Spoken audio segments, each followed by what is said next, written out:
allegiance. I pledge allegiance to the flag of the United States of America and to the republic for which it stands, one nation, under God, indivisible, with liberty and justice for all. Supervisor Powers. Good and gracious Creator, we celebrate the beginning of a new year. As county supervisors, remind us to look with compassion on the whole human family this year. Take away the arrogance and hatred which infect our hearts. Break down the walls that separate us. Unite us in bonds of love. And work through our struggle and confusion to accomplish our purposes in Winnebago County, all while serving our constituents with harmony and strength. Amen.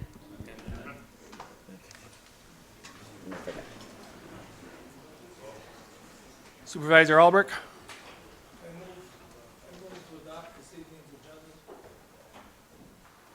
Second. Second by Supervisor Ellenberger.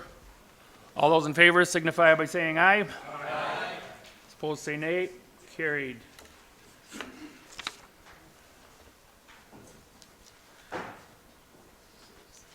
First up is this evening out in the public.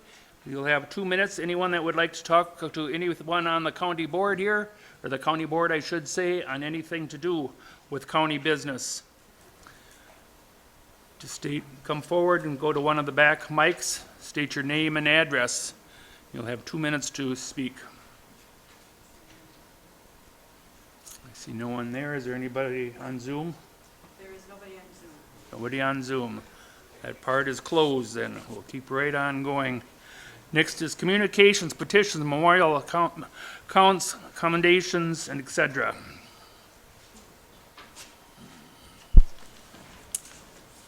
Good evening, everyone. I do have one notice of claim from Ronald Rekla.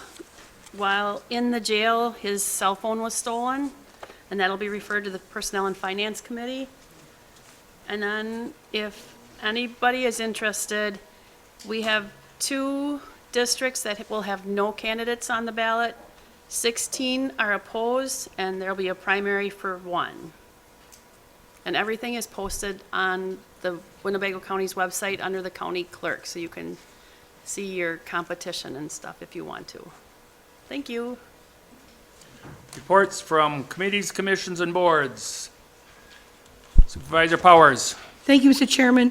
I just want to go on record that I'm glad that my drawer is unlocked, but having the county clerk unlock every drawer before the meeting and after the meeting, relocking all the drawers does not make any sense. It's just adding an extra hour to her already busy evening, and there has to be a better way.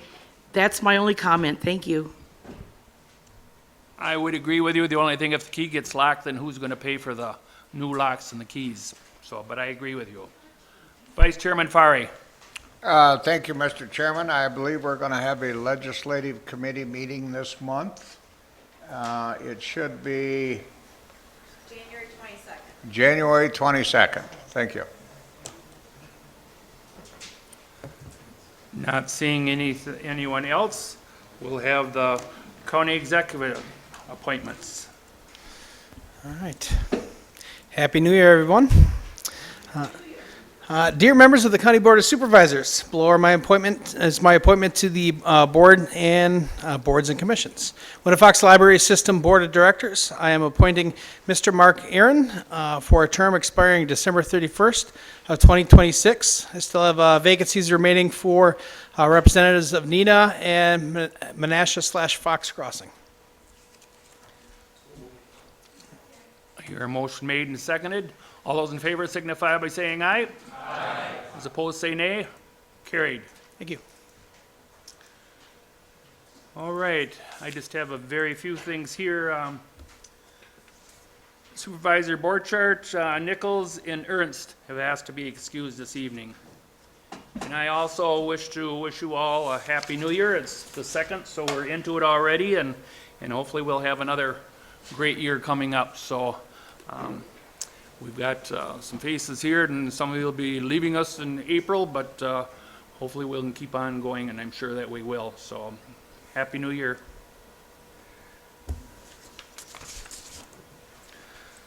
Okay, next on the agenda is Facilities Conditions Assessment. Mike Elder, Director of Facilities and Property Manager.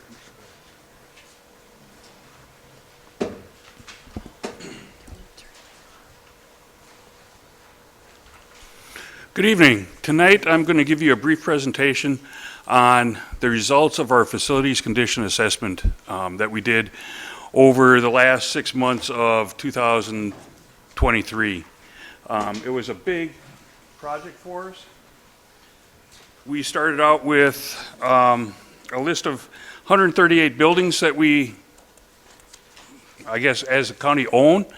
And what we did was we whittled it down to 113 buildings that actually were something that we could take a look at and come up with a plan for capital investment on them. The other 25 buildings were of, I don't want to call it insignificance, but they were small enough that if something goes wrong with them, they would probably just be something that's going to be replaced. You know, it's between like a garden shed and a garage.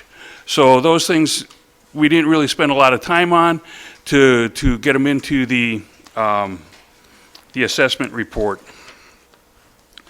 So we started out hiring McKinstry to review all the buildings. We didn't review the Fox Cities campus because that's jointly owned between us and Outagamie County. Outagamie County has worked with us and they are willing to fund their half of doing those buildings in 2024.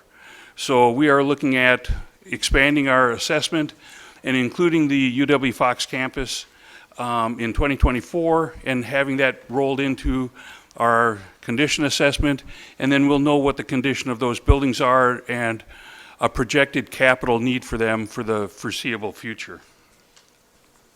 The process took 4 months. We had some of our staff accompany engineers and technicians from McKinstry, and we walked through every building, all 113 of those buildings. We got help from highways with their buildings. We got help from airport with their buildings. We got help from solid waste and parks with their buildings. So we did a rather in-depth look of all the buildings that we've got. And the results of the assessment gives us a snapshot of what the building's health is. And I guess I have to say, we turned out a little bit better than what I thought we were going to. We actually are looking pretty good for the vast majority of our buildings. We looked at all of the equipment, the major equipment, all the major building components, walls, ceilings, carpeting, you know, the HVAC, plumbing, all those kind of things. McKinstry then took a look at what their opinions were of the condition of the equipment, came out with a schedule for us, and an estimate of probable cost, an opinion of probable cost for what those repairs would be. The result of that is what we're using to build, at least from the facility side, what our capital plans would be. So, let me see. So if you take a look at it, if you can see, most of our buildings are pretty well concentrated here in the Oshkosh area and up in the Neenah area. So it's got a few scattered out there, which are probably a parks facility or a salt shed from highways, but most of ours are all located around the two major cities.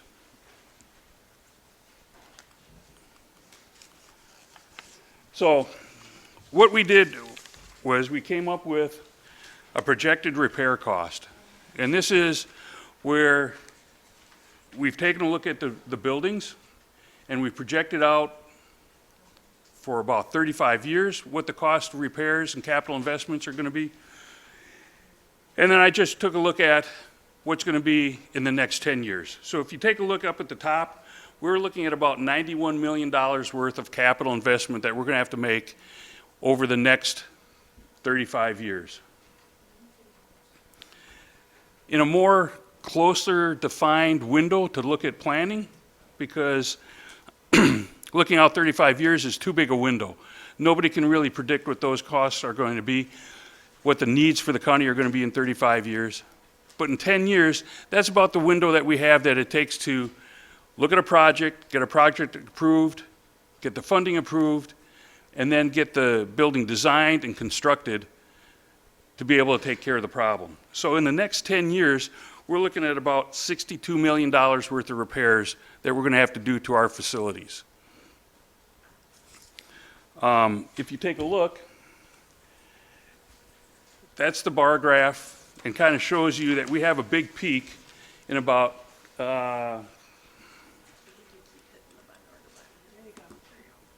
in about 5 to 6 years, we start running up the peak. And what's interesting about that is about 25 to 30 years ago, we went on a building binge. We built Neenah Human Services, we built highways, we built the jail, we built Parkview, we built Coughlin. All of those buildings now are hitting 25 to 30 years of age, and all the major systems and components of those buildings are needing some major investment.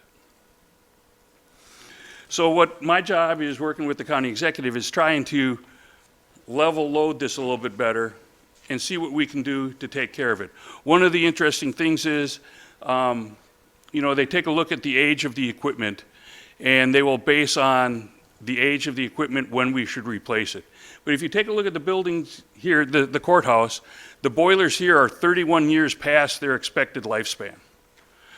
So just because it's looking kind of steep right now, we may be able to defer some of this and move it off a year or two so that it's not all at one time. But I have to caution you, the boilers that we have nowadays that are in our newer buildings are not built like the old Kiwanis that were built in the 60s. So, just because we've been able to keep the boilers going here in the courthouse doesn't necessarily translate into being able to do that with the newer, more modern equipment. The next thing that the condition assessment did was it gave us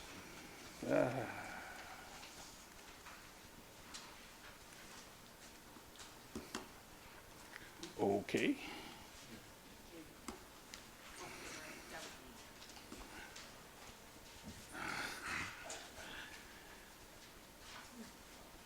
Okay, I'm not going to touch anything. They rate all of the buildings on a condition index. And buildings that have an index over 0.3 is a building that they would say is a building that you would want to consider for replacement. And we have 3 buildings in that area. One of them is a remote workshop for parks. The other one is a old hangar for the airport.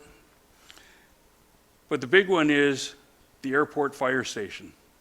That one is at a point where the experts are telling us there's enough wrong with the building that we need to really consider replacing it, because it's going to cost more than half the value of the building to bring it up to current codes and meet the needs of the fire department.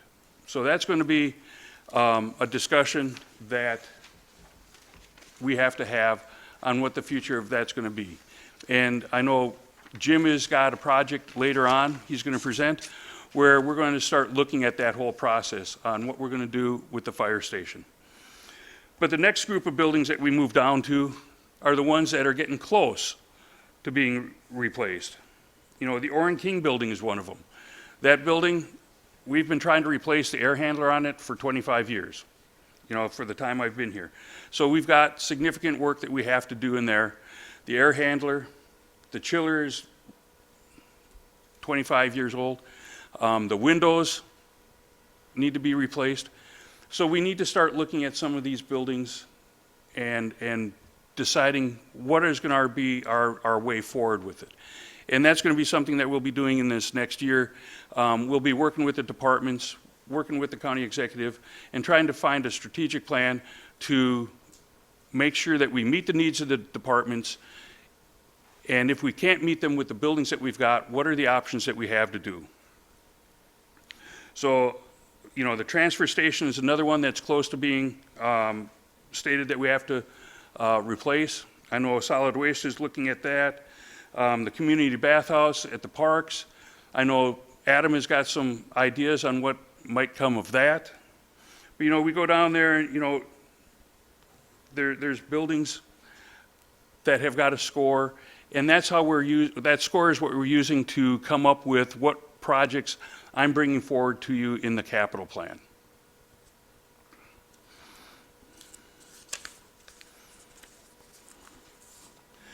And if you take a look at all the way down, no, go back one slide. You can see that there's some buildings, the expo barns are way down low. The air traffic control tower is relatively brand new. I think we built that in 2015. So it's only about 8 years old. So that's in relatively good shape. Why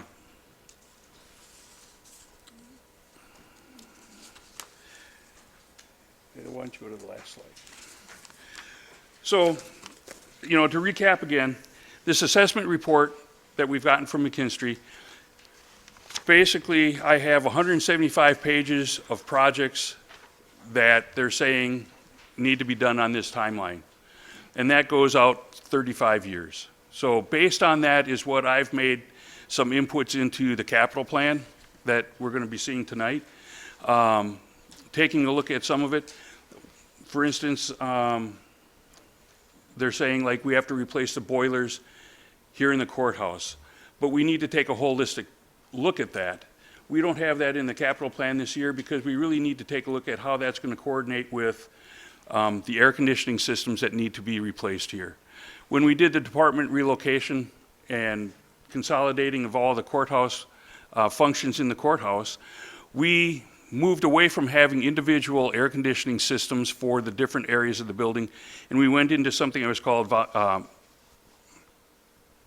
variable flow refrigerant systems, which is basically a very high-tech heat pump, and that's been working real well for us. But we only did the areas that the building was being disturbed because that was a big ticket item. And when we approved the project for the courthouse, we did not have enough funds to do that through the entire building. So we still have some of the old equipment and the old boilers taking care of probably about half the courthouse. So, the next few years, we're going to be seeing a large need for capital improvements. So when you see me come before you with the capital improvement plan, and I'm asking for a lot of money, I just want you to remember that, 25 years ago when we built all these buildings, we've maintained them, but buildings I compared to humans in that they're a living being too, their stuff wears out. And we do as best we can to keep stuff running, but there is planned obsolescence with materials and parts. So the last caveat I'm going to leave with you is I showed you the facilities part of that. That doesn't include what highways has to do for highways, what the airport has to do for the airport, or what solid waste has to do for solid waste. So we have some big challenges coming before the administrative side and before the legislative side on how we're going to keep providing the services that we need to for the public within our funding constraints that we have. So does anybody have any questions about that? Yes, sir. Supervisor Sturr. Supervisor Sturr. Yes, thank you, Mr. Chairman. I'm just clicking in for Supervisor Hanson. Okay, well, I got some ahead of it then. Supervisor Powers. Thank you, Mr. Chairman. Thanks, Mike. I had a couple of questions for you. I was wondering about the condition of the Highway Department's office where there was all the mold in between the walls. Has that all been taken care of? That's in the process of being taken care of now. We have it out for bid. We'll be doing the major construction work this spring. And how are you protecting the people who are working in there while there's still mold and while you're trying to clean it out? We have got air purifiers in there, and we are taking periodic air tests, and the air results are cleaner than what's outside. Okay, next question. On the projected repair cost, maybe it's obvious to other people, I'm not getting this. The net present value, there's two of those things, 90 million plus, and net present value, 61 million plus. I don't know why there's two different numbers. You kept talking about a 35-year plan to fix them, but it says the evaluation period is 62 years, so I'm not sure where you're getting these numbers and why they're the same, why there's two categories with different numbers. Well, the first graph, the $91 million, they take it out to 62 years, but if you take a look out at 62 years, there's very little bit that's expended, because they don't have, you can't go out much past 35 years.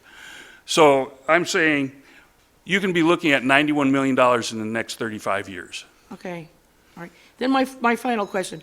I had some ideas about the airport firehouse, the fire station, because we took a tour of that several months ago. What was the projected cost to take that down and build a new one? Do you remember? It was many millions of dollars. I think it's under review right now, but we've got kind of a ballpark It's cost what? figure of about $5 million. Okay, I had some ideas about that, which I don't want to bring up here, it's too long. I'd like to meet with you privately with some ideas that I had about that. And that's all I have to say. Thank you. Supervisor Flom. Thank you, Mr. Chairman. Thanks for your presentation tonight, Director Elder. Couple questions. The first one that I have is that, I remember us a couple of years ago approving this facility study, and there was some consternation about what the final price tag would be, considering what we would have to do, and given the fact that we did go on a building spree a few decades ago, and now's about the time where you get to those, high-value, big-ticket replacement and repair costs. So in regards to the overall, I guess, picture of what you were thinking about how much this would cost, did this kind of line up with your expectations, or did it come in a little bit high, a little bit low? Generally speaking, is this what you thought it was going to pan out to be, or not so much? Well, first off, the building scores came in much better than I thought they would be. Okay. And the cost came in probably a little bit less than what I thought it would be. Okay. If you're taking a look at it, I think our building portfolio, if we would replace all of our buildings, is probably close to $200 million. So, I think, I think it's probably maybe 10% less than what I thought it would be. That's good news. And then the next question I have is in regards to follow up on Supervisor Powers' question about the highway department. And like you mentioned, it's more than just the condition assessment. The department will have certain things that they want going forward, given that the size of these vehicles are expanding and we don't have an undercarriage wash bay and whatnot. Given that the condition of it looks better than I thought, notwithstanding the mold issue, I mean, ballpark right now, when do you think we're going to need to replace that building? Bob and I are working on that. We had kind of came up with a project to take care of the shop and everything like that, but the mold problem and the needs in the office kind of superseded that. Mm-hmm. So we'll be working together on that.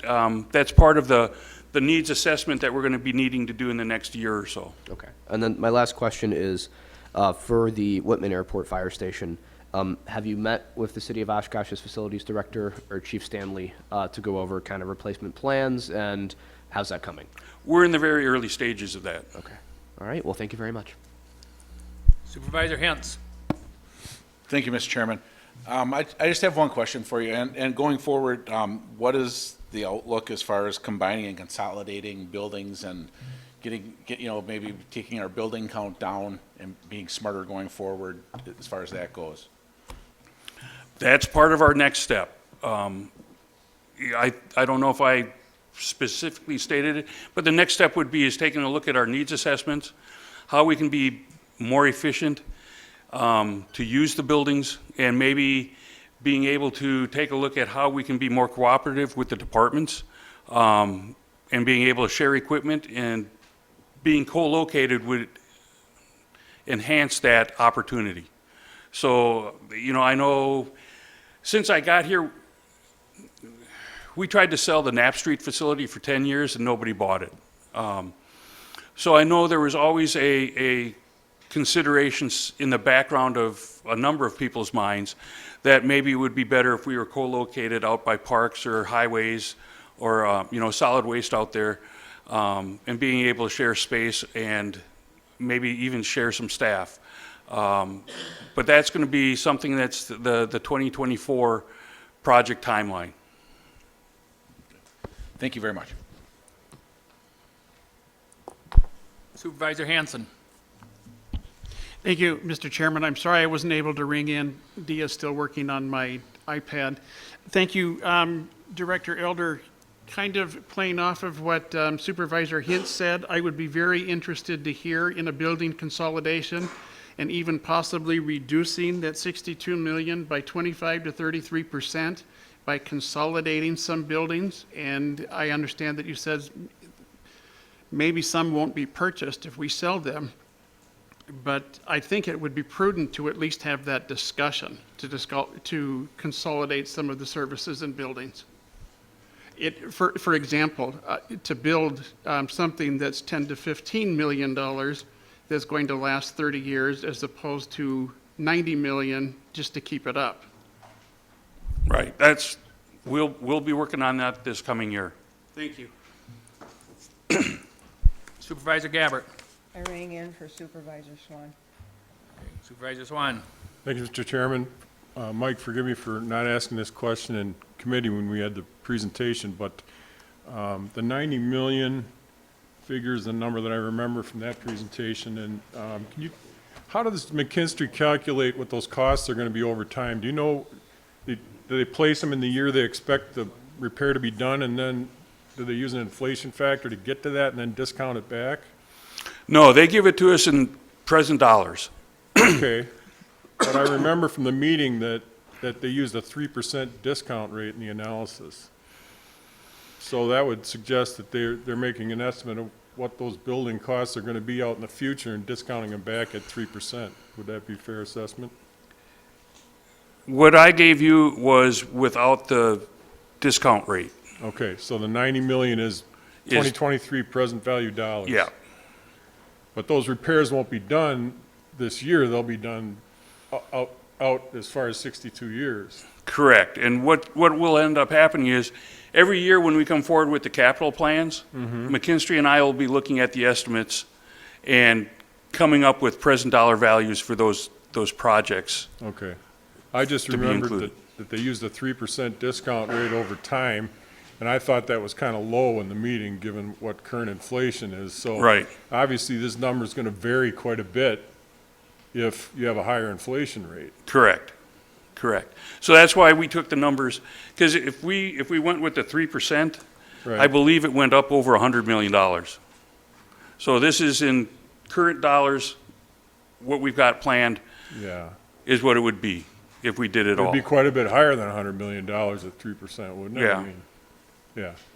But every year, we will be taking a look at the estimates for the projects for the coming year and putting it in what we think it will be. Oh, okay. Thank you. Supervisor Schellinger. Thank you, Mr. Chairman.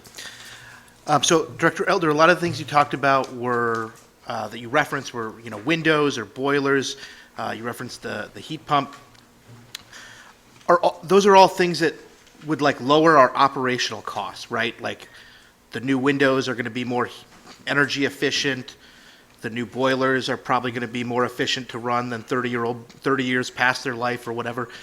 When these projects come forward, is it possible to give us an analysis of or projection of the offset operating costs? That's really difficult because we have cut our utility usage probably by about 10 to 12% over the last 20 years, and our utility costs have gone up because no matter what we do to cut the utility usage, the rates go up. So I can give you a projection on what we may have had to pay had we not done the projects, but that doesn't necessarily translate into seeing dollars not being spent in the budget. Right. Yeah, totally understand the cost of energy is, Yeah. is subject to the same, the same factors as everything else that we're purchasing. But it is a cost that would have been realized otherwise. And Right. if we hadn't done some of those things that reduced the amount of energy we're consuming, we'd have to be finding other things. And for me, I find that to be a helpful way to look at some of these things you referenced, like the heat pumps, and not having enough in the budget, to do all of it on that project. So just sort of seeing that, I think, helps me understand a little bit of where we're asking the levy to, essentially the levy to go, and that it's not just all into one column, but it's sort of sometimes just pulling out of another column.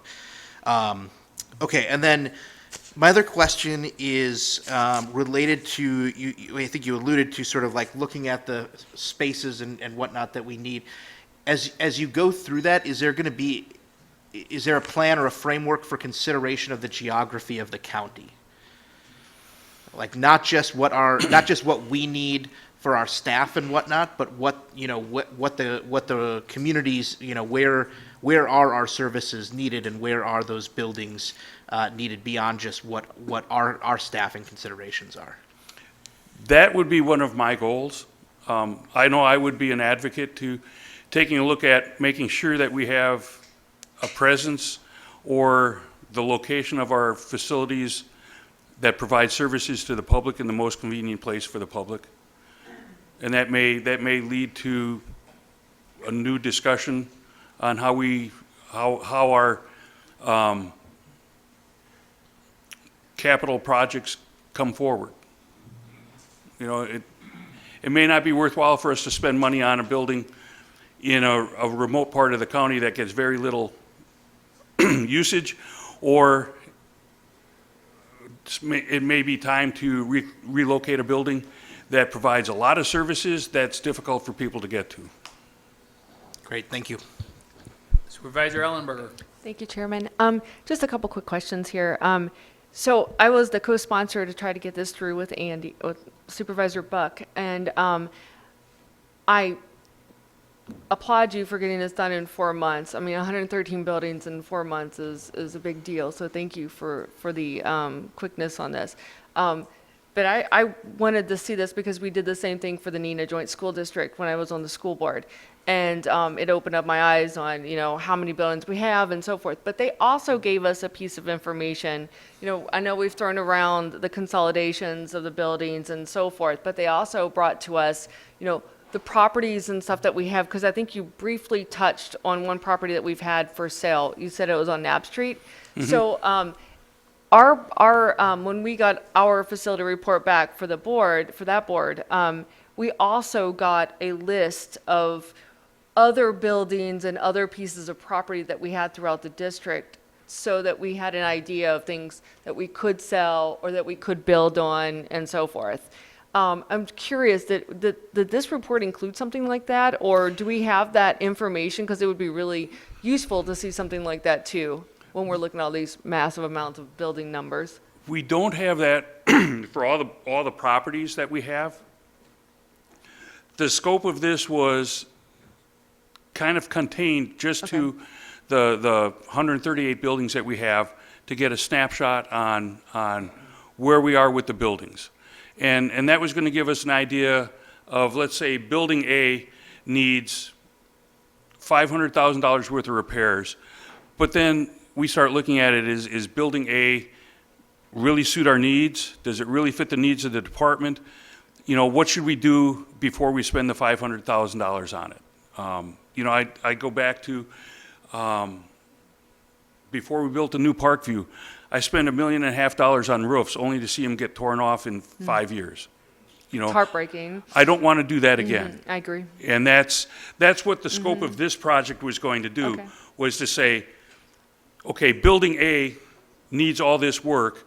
Before you just go ahead and do it, let's step back and think about how we're going to do it. Right, analyze if we're going to keep it or not. So Yeah. what about the extra pieces of property? Like, I know that we probably have buildings out there or pieces of property that we are not using at the moment, or we could sell, don't we? Have some?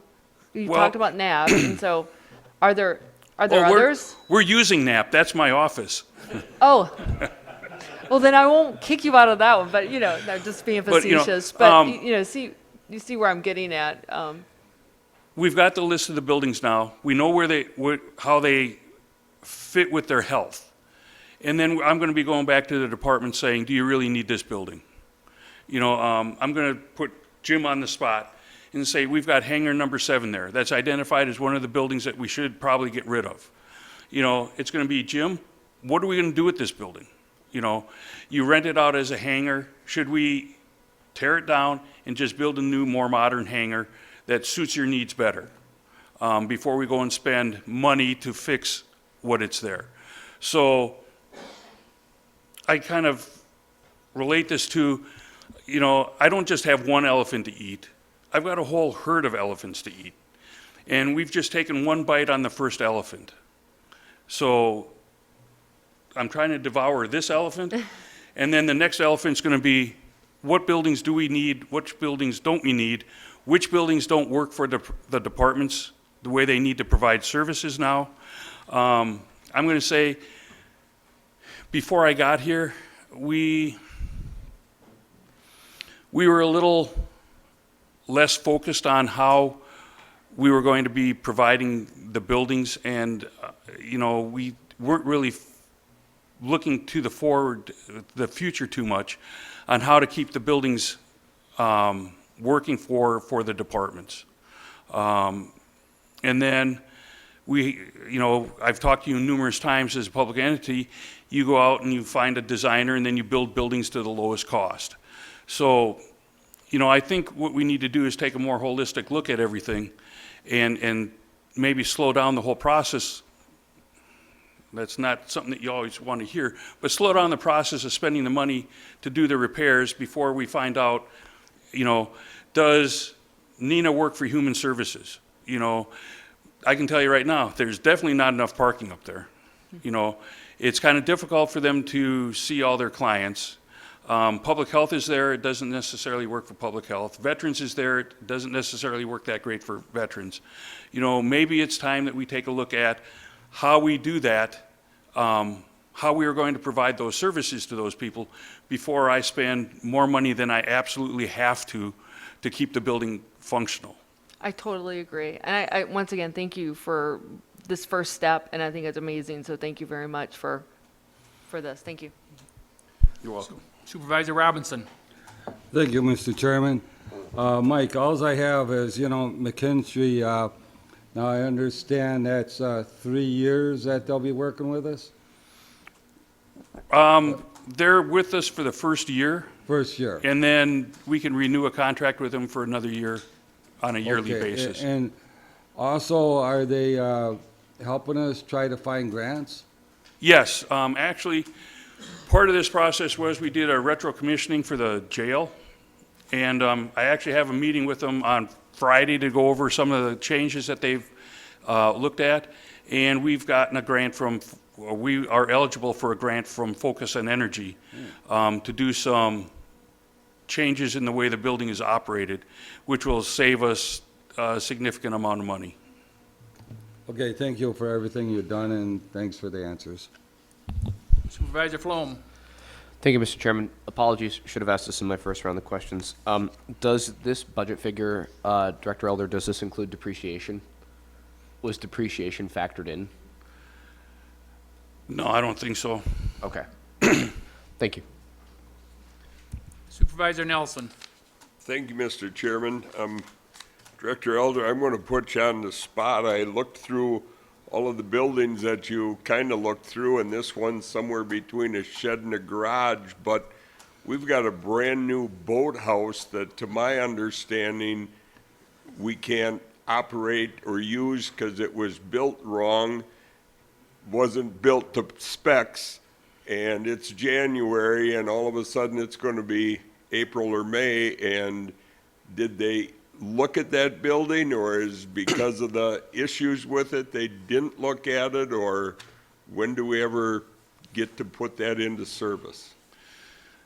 Given the weather that's been going on, we're looking at having it done by the middle to the end of January.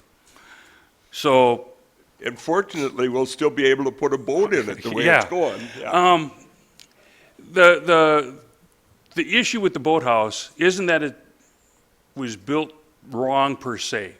It's built so that the sill plate of the steel building is sitting on the deck boards for the piers. And the way it was designed was the deck boards were not supposed to be underneath the sill plate. So it was, we got to an impasse, and we would have ended up having to go to a legal remedy. But it's not really worth the money to take it to a legal remedy. It's more of an inconvenience than it is an issue with the building. So, you know, the building's moving forward. They should be starting to put up the steel siding here this week or next week. And they're telling us they'll be done middle to the end of the month. And then it'll be operational once we get WPS to put the power back to it. Thank you. I'm glad I asked that question. Nobody wanted to talk about that for quite a while, so thank you. Supervisor Bender. I'll just say that on Knapp Street, all that vacant land in the back was sold, and there's basically apartment buildings back there, and the actual building itself that you're in was the highway department building, Yep. and they deemed it basically should be tore down. But then Art Druk worked out of his courthouse, had a very small little building, and then basically you moved in there and you put windows, roofs, boilers. We spent a ton of money on there, and now that building's in better shape than the highway department. So, you know, it's like any building is usable. You have to basically maintain it, and it needed a lot of maintenance. But the highway department wanted a new building, so we didn't maintain that building. We let it kind of get run down so that we could get a new building. And now we got another highway department that basically needs a lot of work. Like the fuel island out there, those tanks are 30 years old. I don't know what the life expectancy is on a fiberglass tank, but hopefully we're not going to wait until they spring a leak before we replace them. You know, and that was in the proposal with the upgrade on the highway department to redo the fuel tanks. And the truck wash I don't see in the capital improvement project either. And those trucks are coming in at like $400,000 a truck, and there's no underbody wash. The oil pans rust right out of these trucks. You're going down the road plowing snow and 35 quarts of oil's on the road. You know, I mean, we have to basically get those projects done. We just can't basically put them off till 26 or 27. And we had frames on the highway trucks rust out. The frames rusted right out of the plow truck. It's unusable, and it's a $400,000 truck. So, you know, whatever we need to do to get this up so we can get the highway department, at least the fuel tanks and the truck wash done. I mean, I take my car to Quick Trip. I always use underbody wash in the winter. But yet we take a plow truck. I mean, how are you going to get underneath there? The truck's 40 feet long. Supervisor Gabbard. Or Supervisor Swan again. Supervisor Swan. Thank you, Mr. Chairman. Just briefly, Mike, on that boathouse, structurally, it's fine because those posts are bolted into the metal posts for the building are bolted into the wood posts that are sunk into the riverbed below. Right. Okay, so the issue is the metal plate that runs along between the metal posts of the building is laid up over the top of the deck boards, and the deck boards maybe over 25 years potentially could, you know, deteriorate underneath that metal plate. And it's just going to be a difficult maintenance issue to get underneath there and replace that, correct? Right. You originally wanted to see a lip go over the top of the outside of the boards, isn't that it? It was going to be a C channel that went over the pilings, and then Right. the deck boards were going to butt up to it. And on top of the C channel is what the building was going to be built on. So it would have been a metal cap Right. basically over the pilings. Would it be possible to lay a C channel over the top of the metal plate that's been put in place? That's where we got to the legal issues. They didn't want to do that. Correct. They didn't want to spend the money to do that. Correct. Is there any other way that the outside of those deck boards can be covered inexpensively? They're salt-treated deck boards, Yeah, so they're going to last 25, 30 Right. years. okay.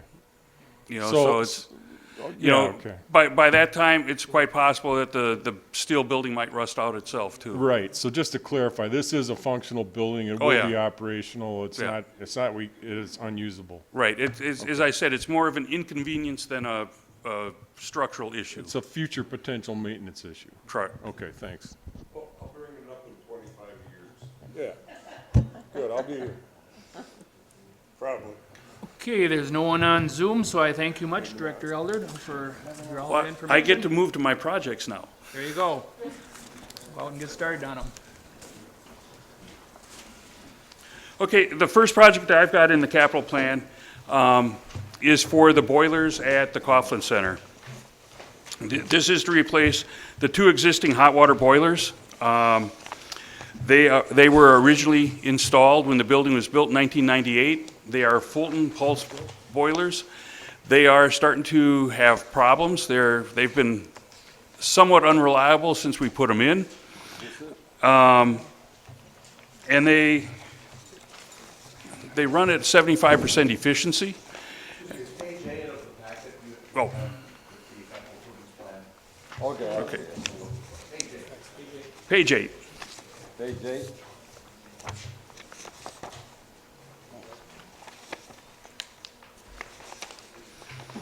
Coughlin boiler replacement.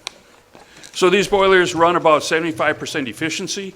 We'd be looking at replacing them with probably a 90-plus efficiency boiler.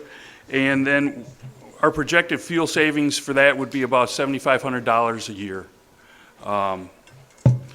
As I stated earlier, the utilities are guaranteed to make a profit. So when we cut back on our usage, their rates have to go up to make their profits. So as I said, we've dropped our utility usage for the county, for our buildings, probably about 10 to 12% over the last 25 years.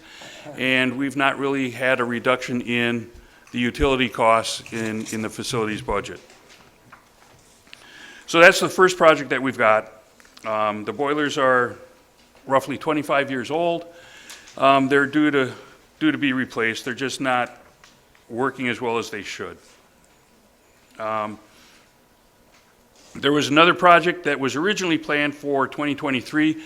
When he started going into that project, the estimates were no longer valid. So it's coming back into this capital project for a higher dollar amount. And this is to provide us some fall protection on this building. Over the last 10 years or so, OSHA has changed the requirements for fall protection when you're up on the roof. If you're 6 feet away from the edge of the roof, you have to be tied off onto something that is certified to hold your weight. And we have portions on this building where the catwalks, if you want to call it that, are only about 4 foot wide. And we can't get out there to check deck drains. We can't get out there to check any of the building structure because we have nothing to tie ourselves off onto. So this project is being requested for the 2024 capital plan for a total of about $166,000.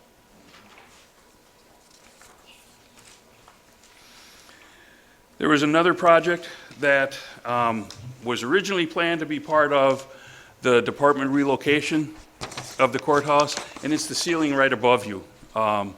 We've had a number of issues. There's a mechanical space above here that has cooling coils, and they're in a very difficult place to get in to do maintenance on. Basically, we have to hire some pretty skinny guys to be able to get in there. So it was originally planned to be in the 2018 department relocation plan. I mentioned earlier that plan came in significantly over budget. Everything that wasn't necessary to do what we needed to do to get court-related functions in here was deferred to a later time. And so we're bringing this one forward to for the 2024 timeframe to have the ceiling and the plaster behind the acoustical tiles repaired so that we don't have anything falling down on anybody. The next one would be the Human Services Building boiler replacement. Those are the same type of boilers that we have at Coughlin. They're Fulton pulse boilers. They're roughly 75% efficient. They were installed in 1994, so they're going to be 30 years old now.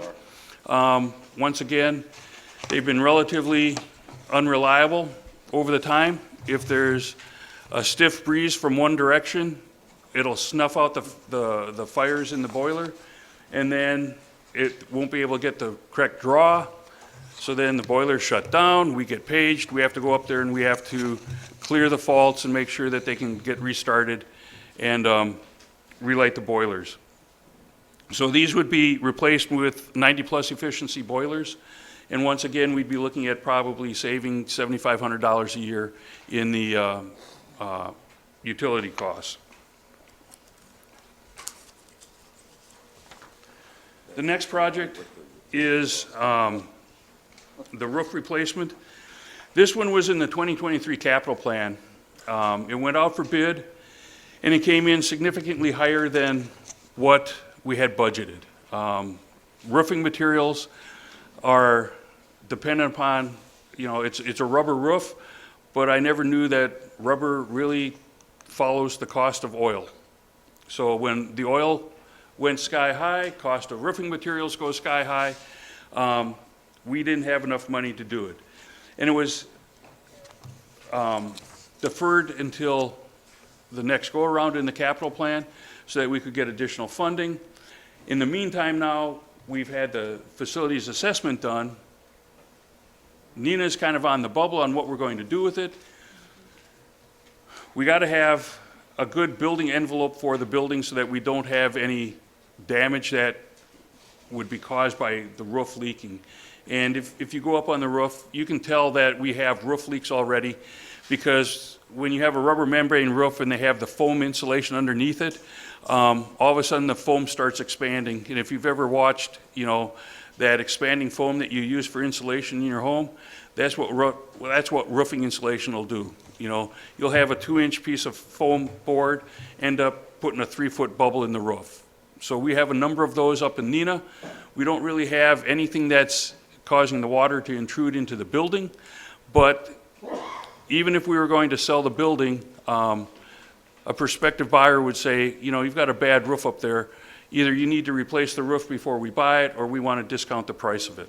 So we're moving forward with this, and we're going to put on a suitable roof so that we'll have a good building until we can decide what would be the future of the Nina Human Services building.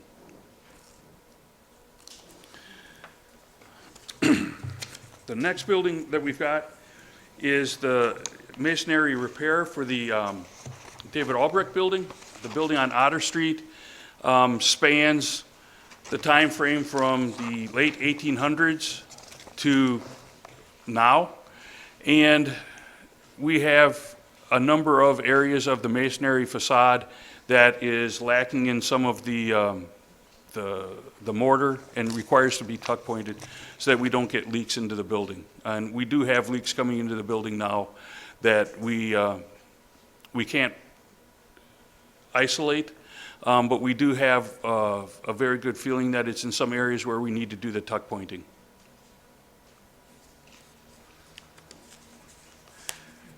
The next project that we've got is the roof for the David Albrecht building and Second Chance.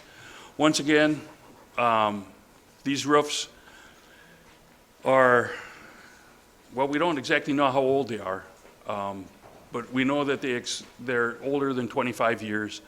They've been coated with like aluminumized paint, roof coatings, so that they try to extend the life of the roof. But we've gotten to the point now where the roof really needs to be replaced before we have some significant problems.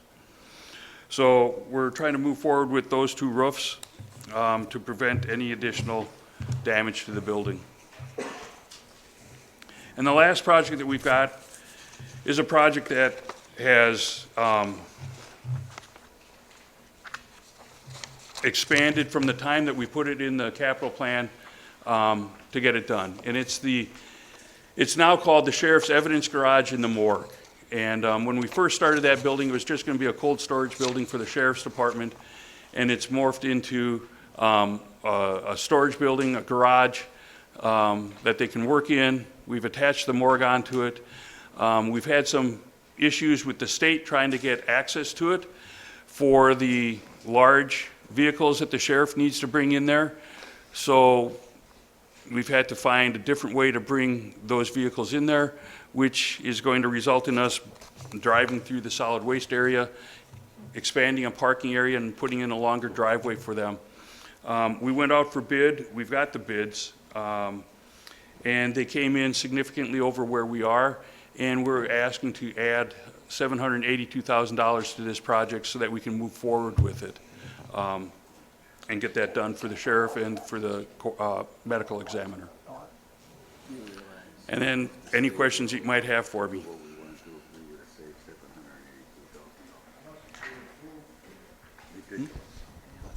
I seen,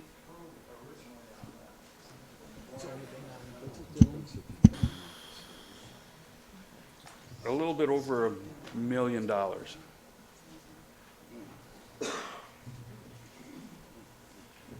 Supervisor Cox.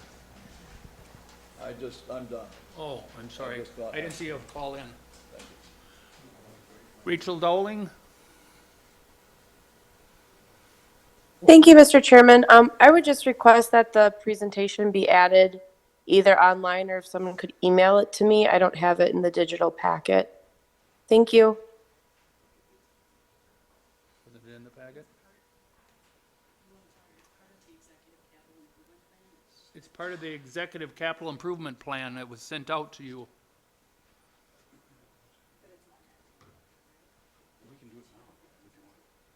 Should all got it?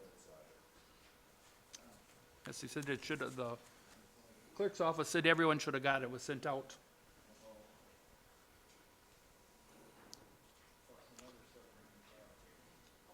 Supervisor Nelson. Yes, you mentioned the roof replacement, a couple of them, and specifically at the David Albright building. Would that be a rubber roof then that you would be replacing that with? Yes. That's our intent right now. And that, my guess is that's not a rubber roof that's on there currently. It is now, yes, Okay, under several coats of aluminized paint. gotcha. Okay, thank you much. Supervisor Gabbard. Just a couple, 2 cents worth. Second chance, maybe that's one of the buildings you want to look at, if that could be, how would I say that? Relocated to a different, I mean, how much have we stuck in that building since we had second chance in there? Nothing much, Nothing much, okay. no. We did some initial remodeling for them. And then since they've been in there, we ended up having to redo the paint on the outside because it was painted wrong. But other than that, it's just been normal maintenance. So not a bad, expensive building? I know No. it's not a big building, but I was just wondering about the expense. No, it has not been one of our money pits. Okay, so maybe it stays then, okay. All right, thank you. Vice Chairman Fari. Thank you, Mr. Chairman. To answer the question specific to the sheriff's evidence storage and morgue building, current budget for that that's been approved is $1,830,000. The additional request would bring the total budget to $2,612,000.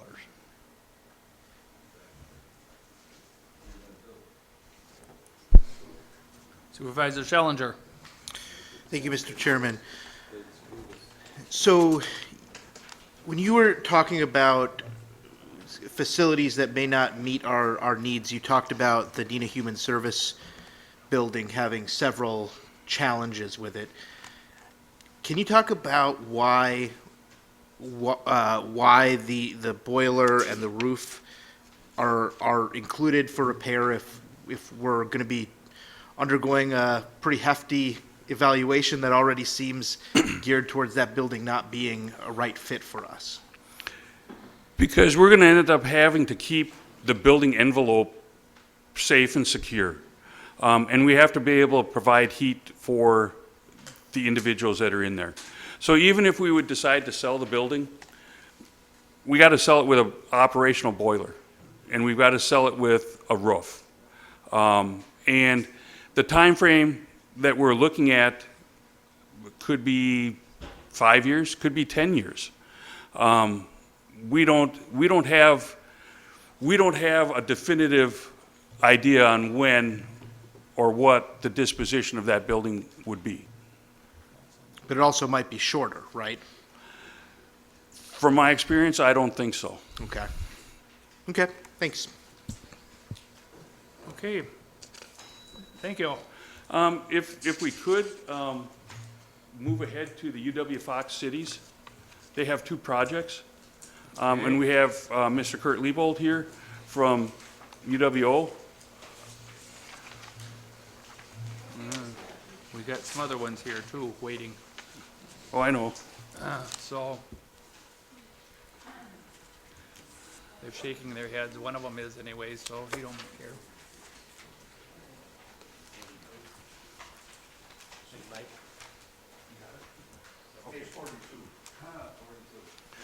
So UW Fox Cities has got two projects that they have. One is the 1800 wing boiler replacement.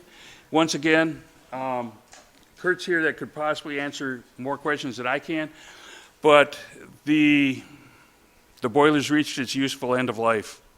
And in order to keep that portion of the building operational and being able to be used, we got to keep heat going to the building. So I don't have the age of the boiler, but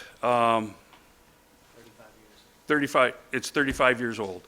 So it goes back to, you know, what I've been saying with the boilers that we have to do in our buildings.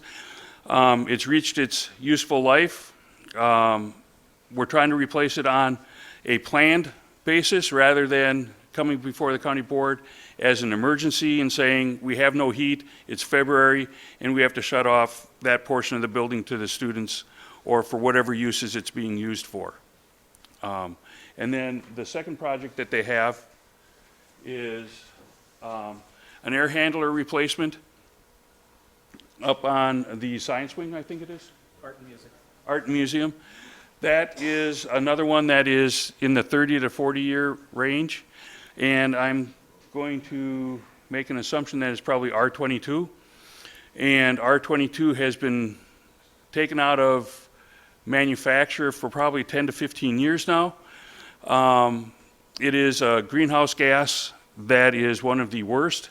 So in order to recharge the equipment, you have to use what's available out there, and that is dwindling quickly. I would probably say that the price of Freon R22 has gone up by a factor of 10 over the last 5 years.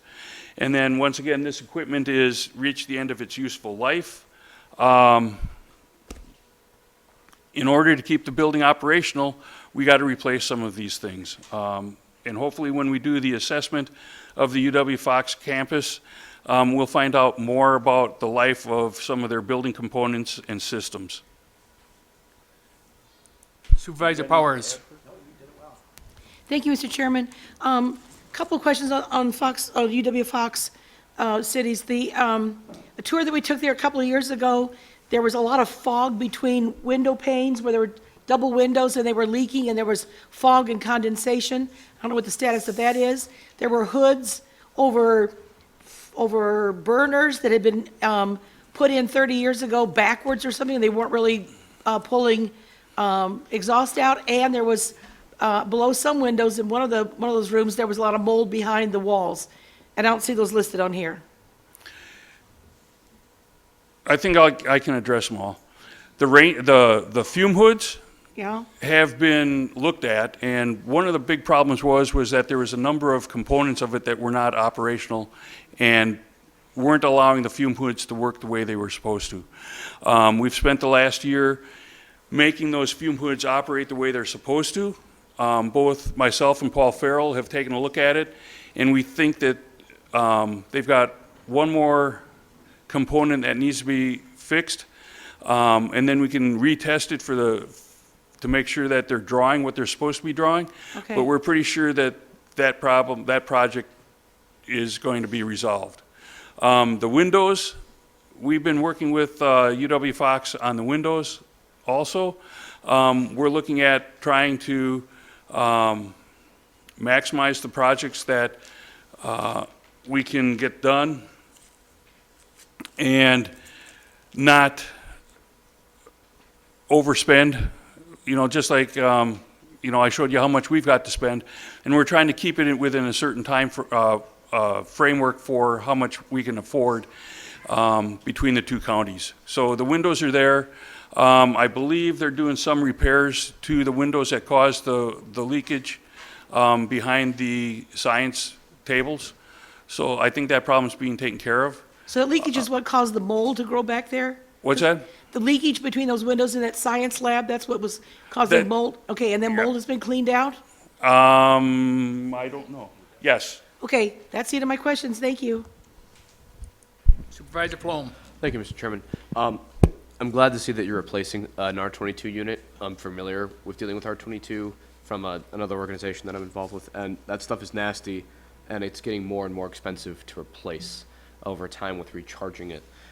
Question for you is that in terms of the cost, the going rate for an HVAC unit right now seems about $85,000 for an industrial size. I'm seeing that we're getting $75,000. Do you have a specific type of air handler that you would like, or are you looking at different bids, or have we not really gotten to that point yet? And is that going to be fit for the facility, or is this just slapping a Band-Aid on the issue? This one, I think Kurt and I have to punt to Joanne, who is... That's fine. Yeah. I don't know. I believe that they've done some design work. Okay. And that this is a replacement unit that will take care of what they need. I'm not so sure that they're taking off the entire air handler, if they're just replacing the components inside there. We have a number of air conditioning, air handling units that we just replace the compressors and replace the coils and the line sets, and it comes in a lot less than what an air handler would be. Okay. And then just to kind of follow up on this, do we have other R22 based units that we need replacing in the future? Yes. Okay. Okay. Thank you. Supervisor Bender. We actually approved the windows in last year's budget, and that was for $464,000. Unfortunately, they didn't get them bid out, so the bid went out in about November. I think we got it sometime in January, February, but you can't put windows in the winter. So hopefully, the new man will get the bids out in a more timely fashion. We approved the money in February. There's no reason that wasn't out for bids in April or May, and it didn't go out until November. So there is $464,000 to repair the windows and to fix the mold, but unfortunately, none of it was done. So we've done our part. We gave them the money. Now they have to do their part, and they have to get the work done. Anyone on Zoom? Okay, that's all we have. Okay, thank you. You have anything else? Okay. I'm done. Thank you.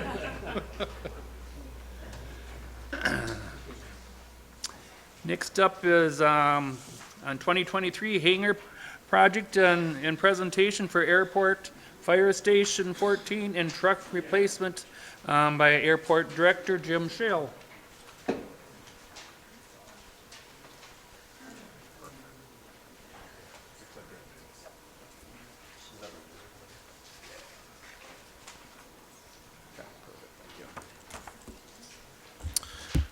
Good evening. Thank you, Mr. Chairman, for having me on about the hangar project presentation. Thank you to the board.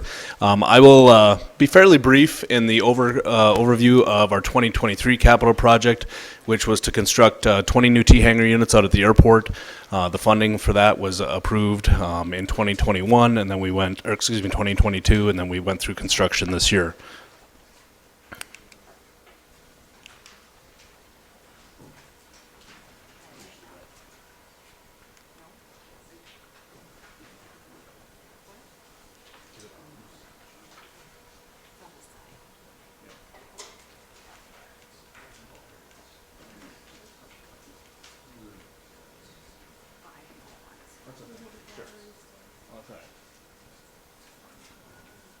There we go. Perfect. So just a little bit of an overview on the airport. We've got about 174 based aircraft at present time. With that, almost every airplane that's based out of the airport is in hangar space of some kind. About half of that hangar space is owned by the county, built in various decades throughout the 70s, the 80s, and the 90s.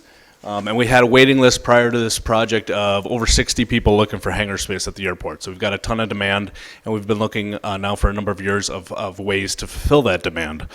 And this project is a prime example of that. So next slide.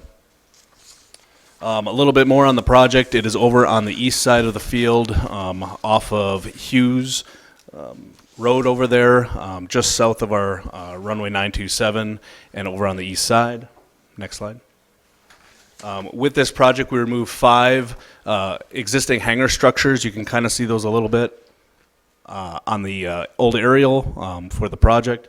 And we built 20 new units along with 6 pad sites for future construction, which would be typically private development on the field when we execute land leases with folks that are looking to build a hangar out in the airport. With this project, we've also identified we have a very limited amount of pad sites for those folks to build a hangar that's already got taxiway access and utilities nearby, and so this project has paved the way for 6 more of those type of hangars in the future.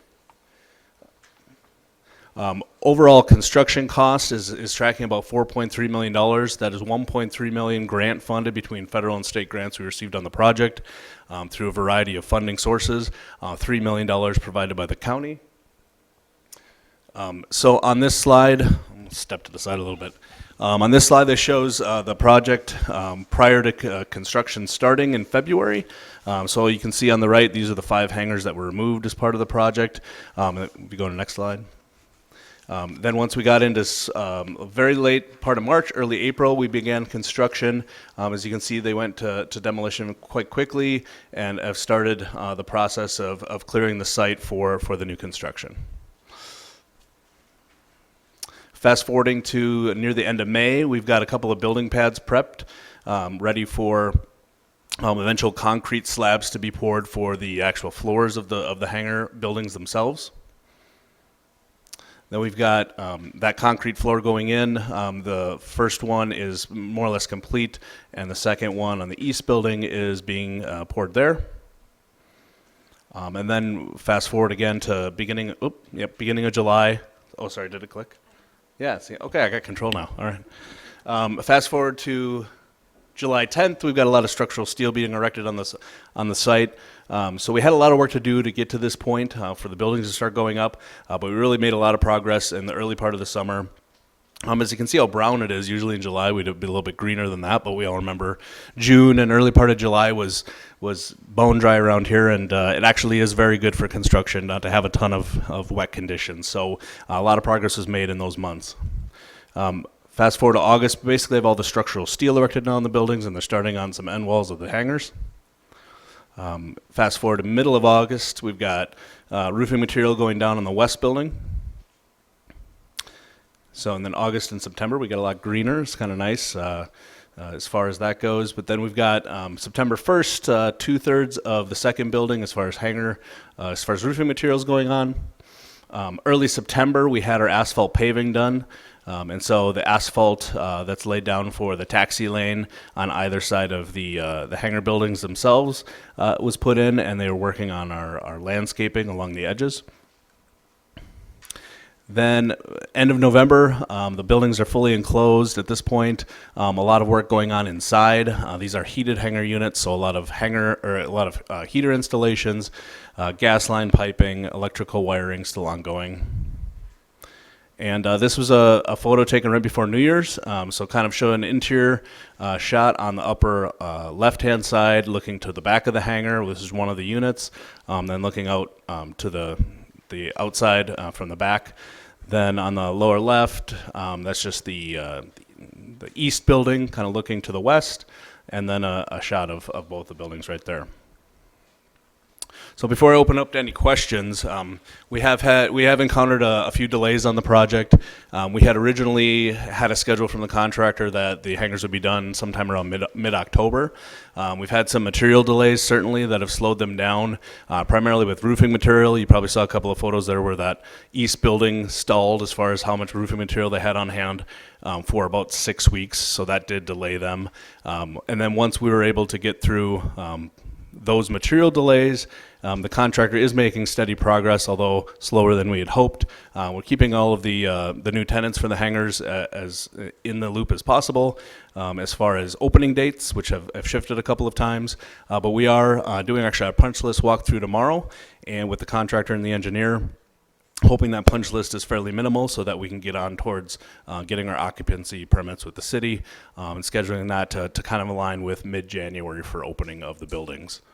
So with that, I'll pause on this and answer any questions you might have about the hangar project. But again, I thank you for the support in getting these hangars built. The first hangars out of the airport that are county-owned that have been constructed new since 1996. So, Supervisor Buck. Thank you, Mr. Chairman. Thank you, Director Schell.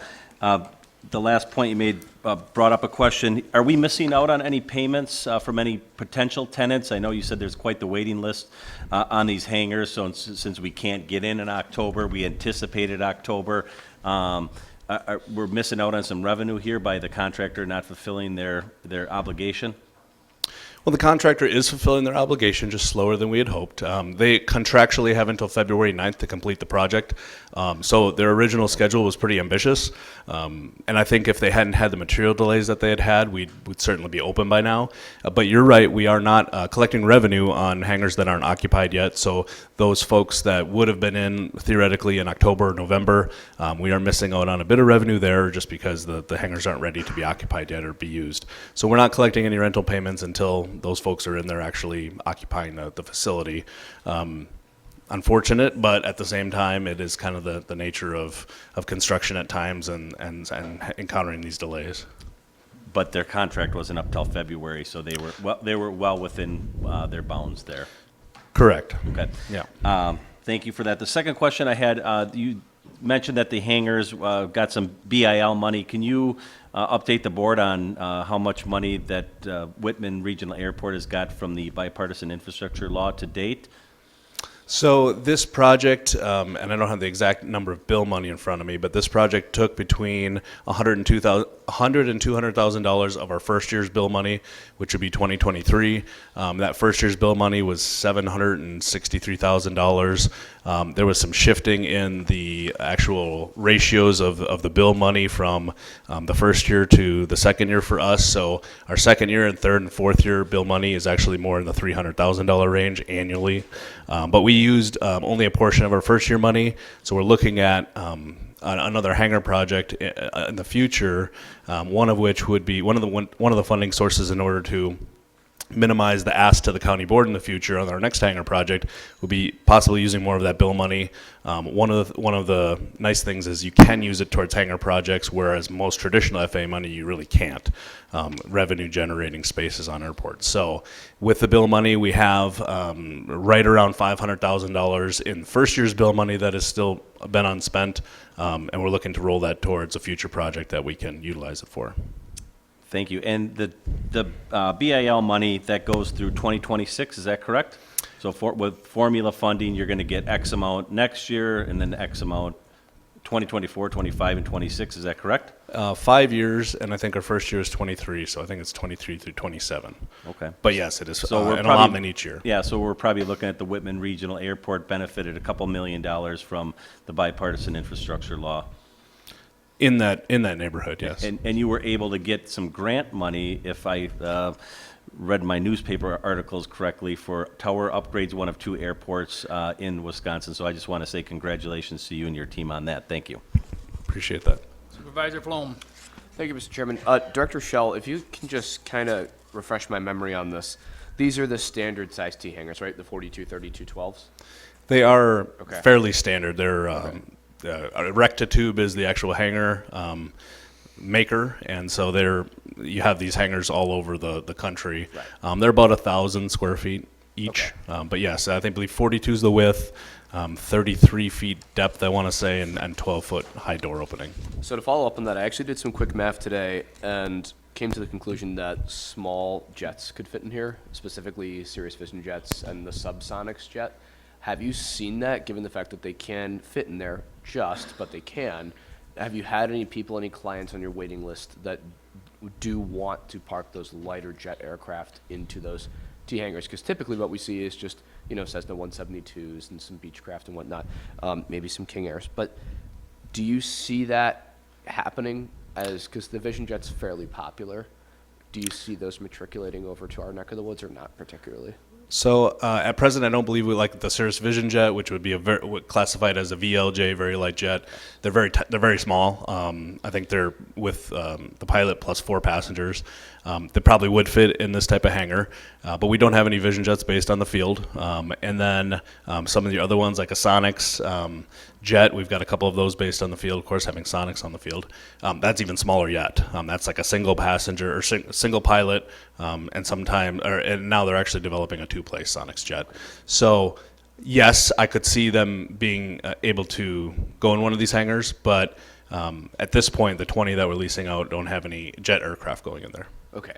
And then just to follow up on that, in the chance that does happen, is there any other potential noise mitigation or FAA procedures we may need to follow for the fact that we would have VLJs on the field, or does that not matter because they're VLJs? You don't need to do any other sort of noise mitigation?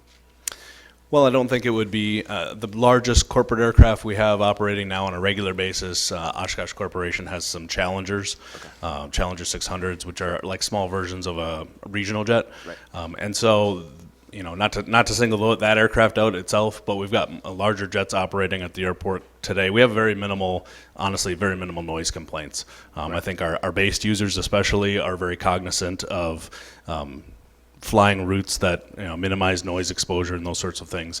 So VLJs, I don't see as a significant impact to the overall noise. Yeah, fantastic. I mean, congratulations on getting this done. This airport is, again, we can see how popular EAA is becoming more and more every year. So congratulations to your team. This is a fantastic project, and just seeing more of the growth of this airport is something I think we should all be proud of. So thank you, Jim. Thank you. Supervisor Gabbard. Supervisor Swan. Yep. Okay. Thank you, Jim. When we did this project, so this project is staying on budget? Correct. It will come in at 4.3? Correct. Okay. I know when we initially voted for this, I had some concern with the rents being so low.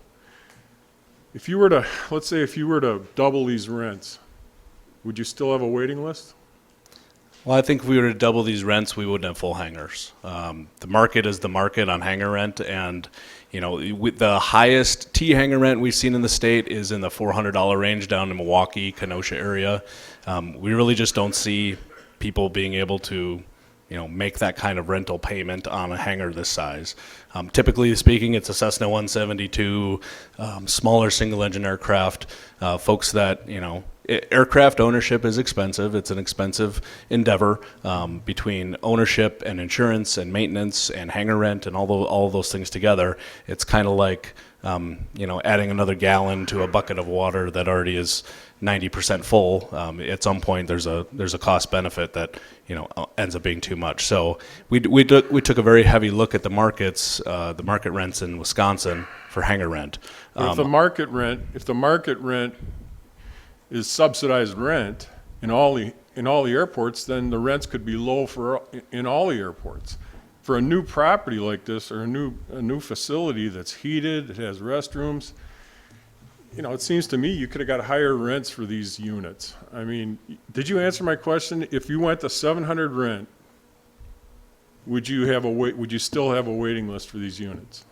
Yes or no? Our waiting list is all of our hangar space. Yes or no? I believe we wouldn't have full hangars if we were at $700. You wouldn't be able to. I don't know that for a fact, but I don't think we'd have 20 folks. You have 60 people waiting, right? Correct. And a number of folks that were on the waiting list, we offered up a new hangar. They were they wanted to Okay, pass on but hangar. I just think, you know, to use rents on older hangars from all the other airports isn't a market rent. You have a brand-new facility here. Your rent should be top of the market for a regional airport of this quality. Okay, that's all I have to say. I'm just saying that I think the rents are low in this facility. And my one more question is, on the county funding portion of this, did we float bonds for this? Were they accepted? Were they accepted by the market? Yes, we sold bonds as part of that we did. And they sold? By the board and sold in November of 2020. Okay, thank you.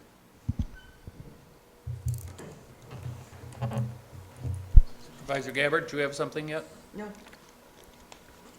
Supervisor Nelson? Thank you, Mr. Chairman. Kind of piggyback on what Supervisor Swan is saying. I have some apartments, I have some storage units. When I look at the annual money coming in, it's less than 3% of what the project cost. That's just the county funding without the grant money we got. I think I can go to any bank and get 5% on my money. We're investing and we're getting 3% on our money. I hope the people with the airplanes there are eating in our restaurants and spending some money in Oshkosh, because for the private sector to look at this, I don't think they would have ever gone through with it, because the return on your investment just isn't there unless I'm missing something. Well, I think when we proposed the project originally, the very first presentation, we were proposing around $300 a month in rent, plus the tenant pays utilities on heating the hangar space. And there was a lot of comments made on that about the hangar rent that we were proposing. And now we're starting it at $350 a month. They pay all of their utilities, and then they will be subject to CPI increases. Every 3 years is our plan for CPI adjustment. You know, if that's 5% every 3 years, that's kind of where we envision the CPI adjustments taking us. You know, quite honestly, and again, we study the Wisconsin Bureau of Aeronautics rates and charges study every year it comes out. And one of those things we have a very close eye on is hangar rents. If, you know, I understand the comment about a brand new facility versus an older facility, but at the same time, you know, it is only as much as the market will bear for a market rent of a facility. We're not in Milwaukee, we're not in Kenosha, we're not in Madison. So saying that these maybe in a brand new hangar in Madison would go for $500, $600, $700 a month, but you know, we've had people pass on the hangars that are already on the waiting list, the new hangars, because they want a hangar rent that's lower. That's totally fine. But we've got them full. 15 of the hangars are actually existing users that we're looking for a nicer facility, a nicer hangar. And then we'll backfill the folks that leave our existing hangar space into the new ones. We'll backfill off of our waiting list the existing hangars that they're leaving. And so we will be able to offer more hangar space to more folks. And really, ultimately, an airport is only as good as the pilots and the airplanes that are using it. Otherwise, it's no good. If we don't have pilots and planes using it, then it ceases to exist at some point. And I know Supervisor Gisorni, new to the board, but he's one of our tenant pilots out there. And, you know, again, these folks with the 172s and the Glass Air Sportsmans and the Piper Aztecs and whatever it might be aren't always someone that you'd look to say, well, that's a multimillionaire. It's not really always mostly the case. People have big boats and they're going down Lake Winnebago, have you know, more expensive boats than some of these airplanes. So I get the sentiment. We will continue to increase the hangar rents to keep up with inflation and the CPI adjustments that we're planning to do. So I appreciate the comments. I do understand that the value of those hangars is going to continue to go up. We've basically locked in the construction price, and as the rents go up, hopefully we'll kind of catch up with it and make it a profitable venture. But certainly, we envision these hangars being here for 70 plus years. The way they've been constructed is you know, we took no shortcuts on designing and constructing these hangars. We've got hangars on the north side that with asphalt floors that were built 50 years ago, and those floors are failing. I don't know, Supervisor Giorni can attest to that. And we're looking at replacing some of those next year, repairing some of them that we can. And, you know, those are hangars built in the 70s that weren't necessarily built with concrete floors in them and everything else to keep up with the longevity of them. So paying the bond back or paying the borrowing back in 30-ish years, which is what we talked about when we first proposed these hangars, after that period of time, there'll be straight revenue for the most part for the airport and the county, much as the hangars that we've got on the north side that with the asphalt floors in them that built in the 70s have been bringing in revenue for many, many years above and beyond the initial investment and then the ongoing maintenance. Thank you. Supervisor Ellenberger. Thank you, Chairman. Thank you, Jim, for your presentation. And I'm just curious, we're talking about rents again. So we've already had this discussion when we passed it. We're already under lease, and I'm trying to figure out why we're still discussing this when we have so much on our agenda tonight. Thank you. Supervisor Hintz. Thank you, Mr. Chairman. I kind of want to echo what Supervisor Ellenberger was saying because, and Jim can attest to this, I was the member of the Aviation Committee most asking about the rates. And that was in committee and out of committee. We met and talked about this. And he satisfied, you know, my questions that I had, especially by going over how the rates are around the state and giving me a view of what the rates are around the state and the fact that these are 75-year buildings. I just don't think we need to keep rehashing again and again about the rates because this is done, this is the way it is, the rates are gonna go up per the code that's set. I mean, everything's set in stone as far as the rates going up. We have it. I mean, you can go, now we could go in and try to start micromanaging leases for you know, per square foot. You know, we could do that too if you want to do that, but I don't think this is the place or the time to do that. Thank you. Supervisor Estero. Checking in for Supervisor Hanson.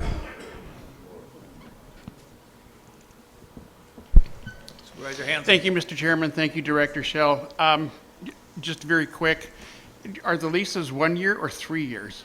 So our leases on all of our T-hanger units are month-to-month leases, actually. And so we'll be increasing the rent. My plan is every 3 years by a CPI adjustment. That is very similar to how we do all the rest of the leases on the airport, whether they be land rentals or facility rentals. And so we've chosen to stay with the month-to-month model. We've had people in some of our hangars for 20 years on a month-to-month lease.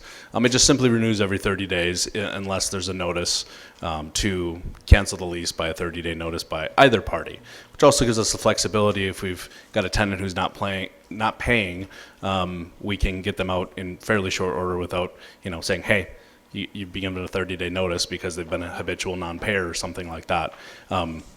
So each way has got its pros and its cons, but folks' life's experiences change and they decide to sell an airplane and they don't really want to sometimes be locked into a 3-year lease and have no need for a hangar.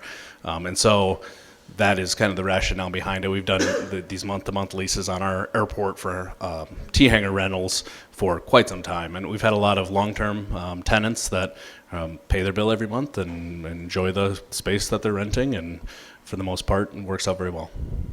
Thank you, much appreciated.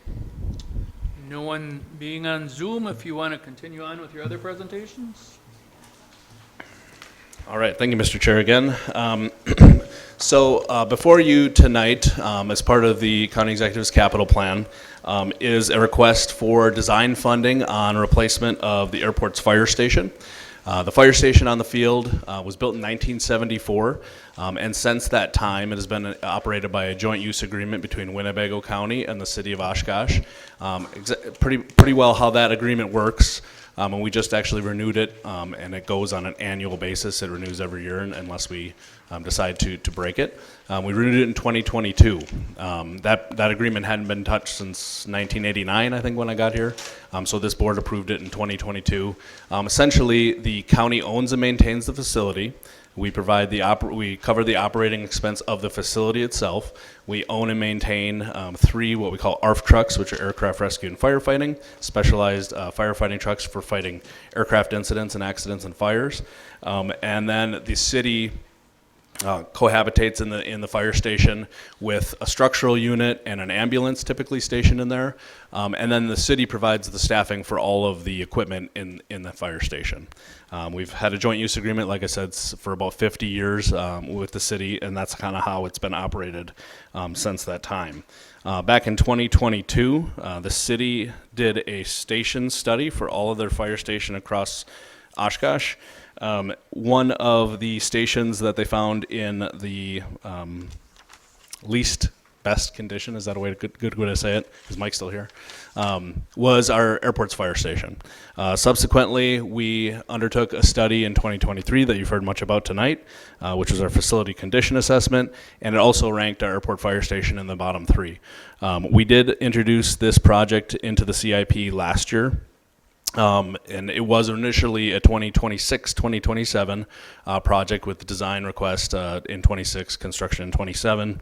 But through discussions with myself, county executive, we've sat down with Mike and the fire chief, Chief Stanley, very recently, and also before when they did their station study in 2022, and started having conversations about looking at the fire station, looking at the joint use agreement. We've had other discussions about cost sharing opportunities between us and the city on the actual operation of the station.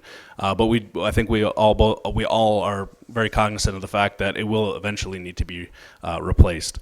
The city's station study actually went through and evaluated remodeling what we have now and an expansion because there's a number of issues with the existing station, but one of the things is the amount of space in it. And they found that a remodel and expansion was about $3.9 million is what their study identified. And demolition and rebuilding of a brand new station in its place was about $4.9 million. So the 2026 request in the CIP, at least planned for now, is a $5.5 million construction request.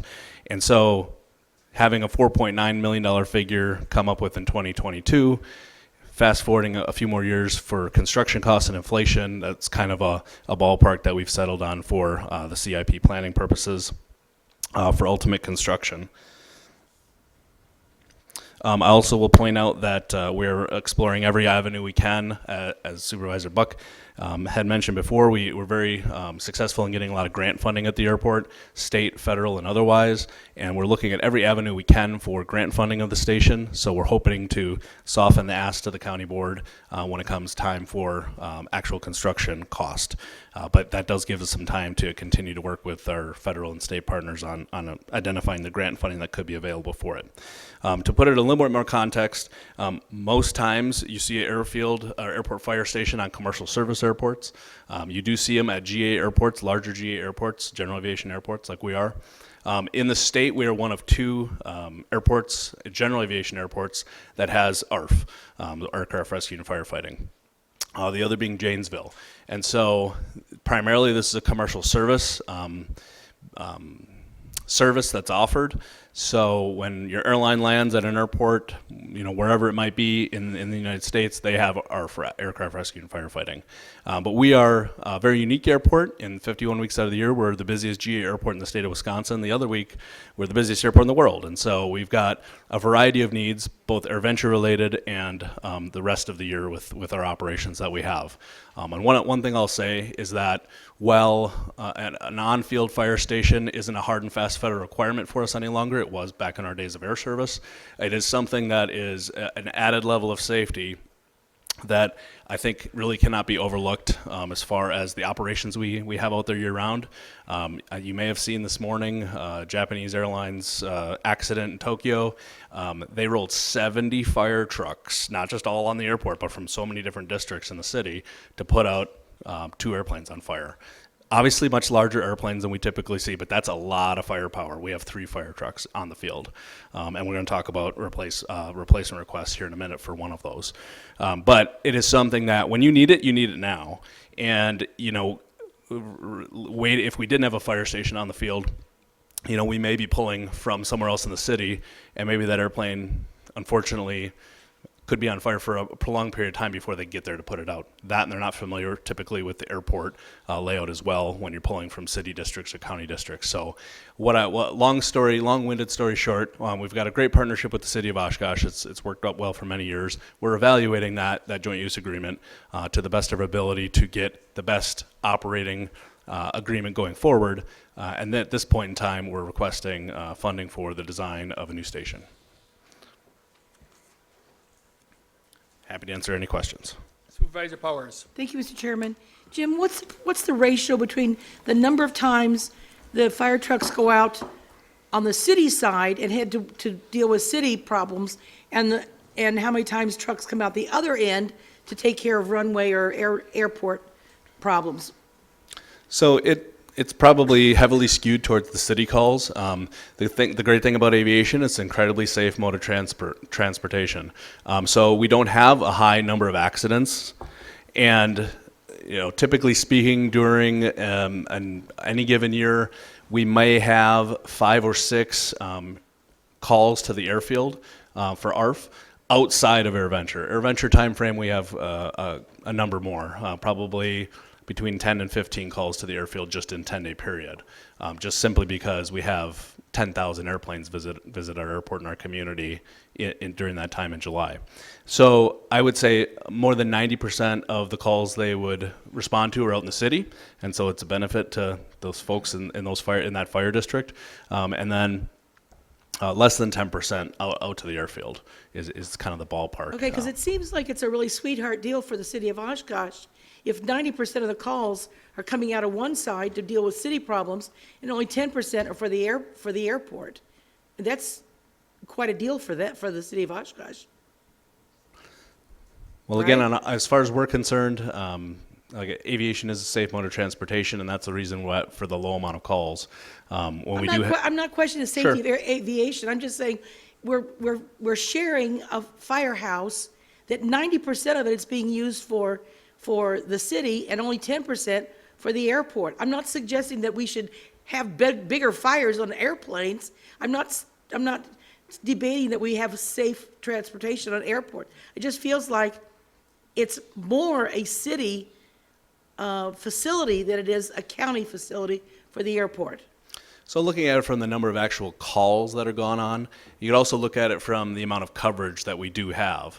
And so having them on site 365, 24/7, if something happens, we have got a great amount of coverage. They're there all the time.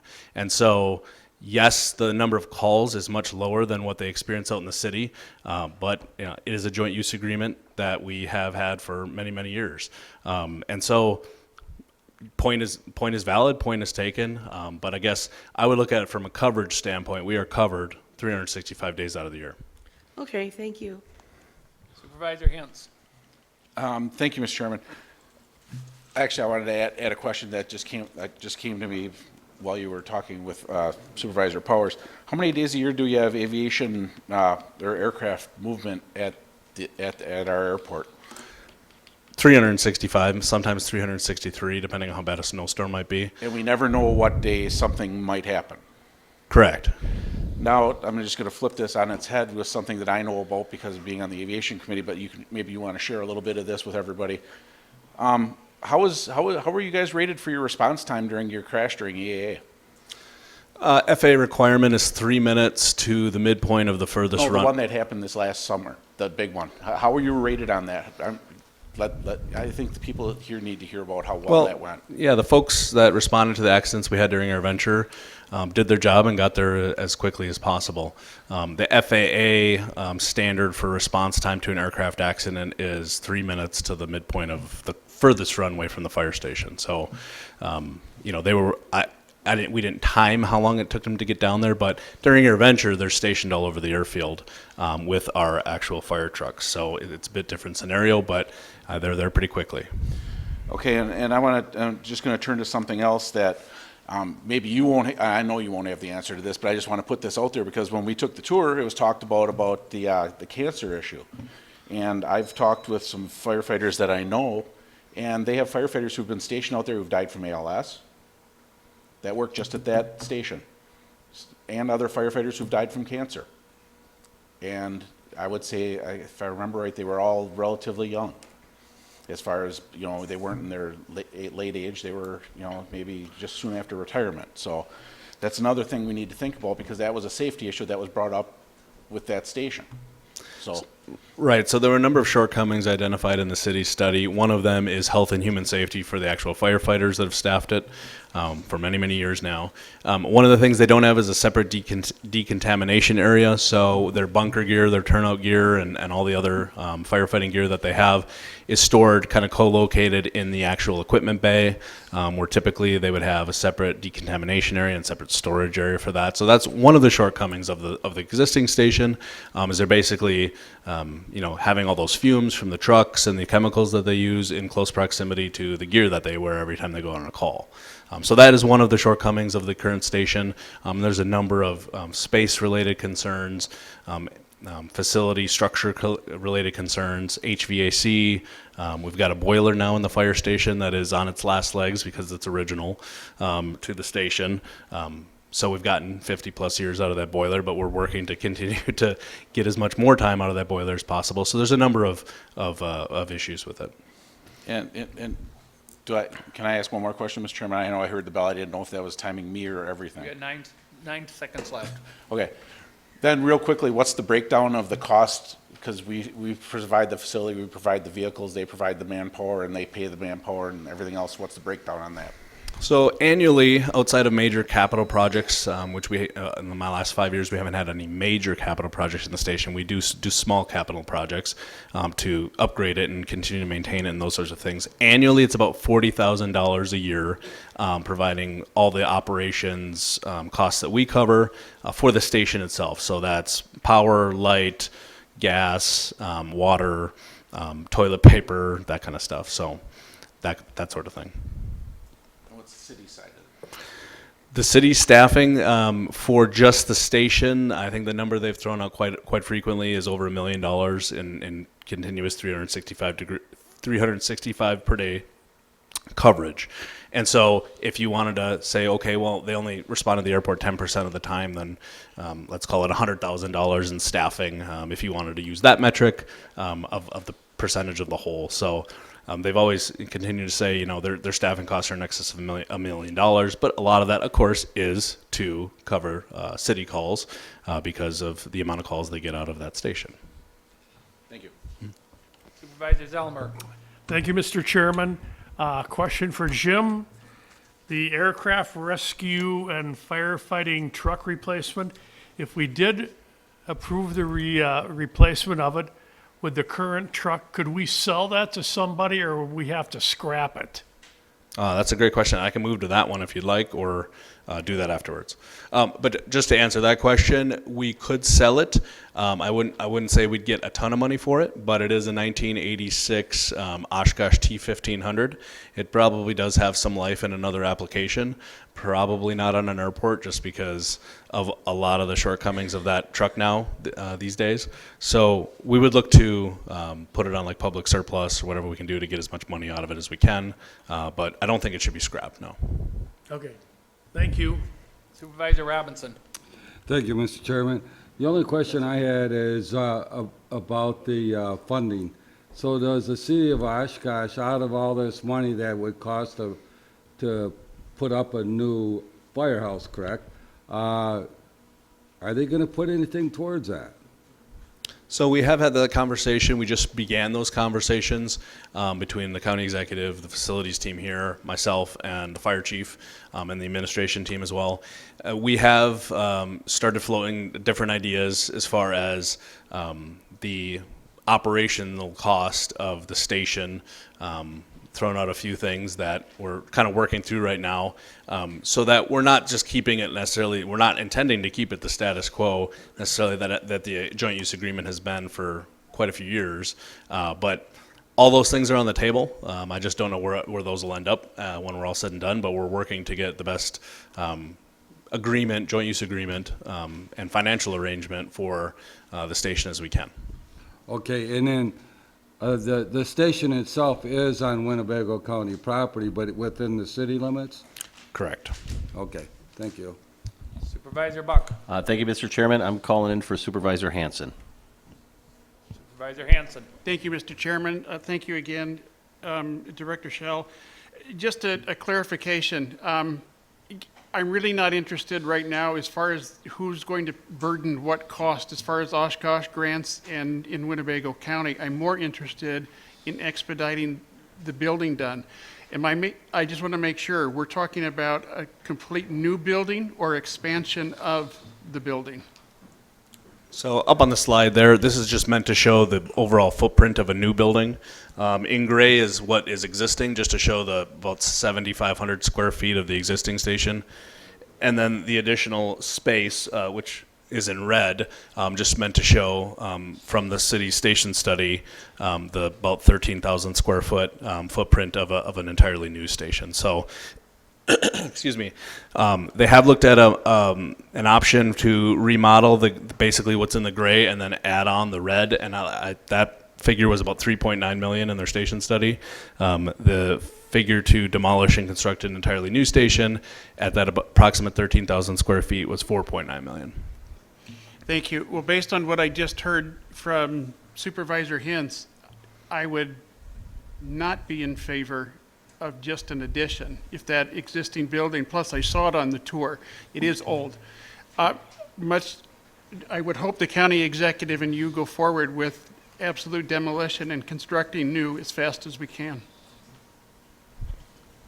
Supervisor Schellinger. Thank you, Mr. Chairman. So the bigger fire station, does it have, is the increase, can you tell me, I guess, what is the extra 6,000 square feet going to be used for? So it's a variety of things. The equipment bay, which is kind of this big rectangular block here in the middle, that's undersized for the current needs. It's pretty tight in there. Plus, it's got a whole lot of things in there that would need additional spaces, like the decontamination area, the equipment storage area, the dormitory, because the firefighters stay there all year, round the clock. Area would be larger. There's a lack of adequate space for holding training sessions in there. It's a room about the size of the jury box. That's still called the jury box over there. For training, a fairly large amount of firefighters, because it's not just the firefighters that are on shift that get trained out there. Administrative space for filing reports, writing reports, computer setup, that kind of stuff is a bit lacking. So there's a variety of space needs. And I think what the city's done so far is a rough order of magnitude type of scope and figure that they've provided as far as their station study.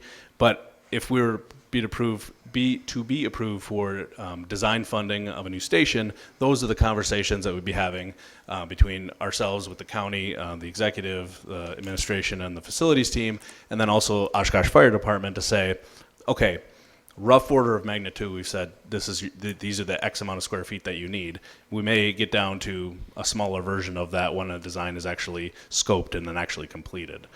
But at this point in time, that's what they've put forward to us. Okay.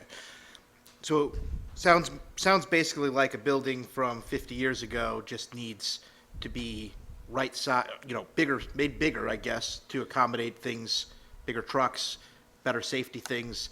Would that be true?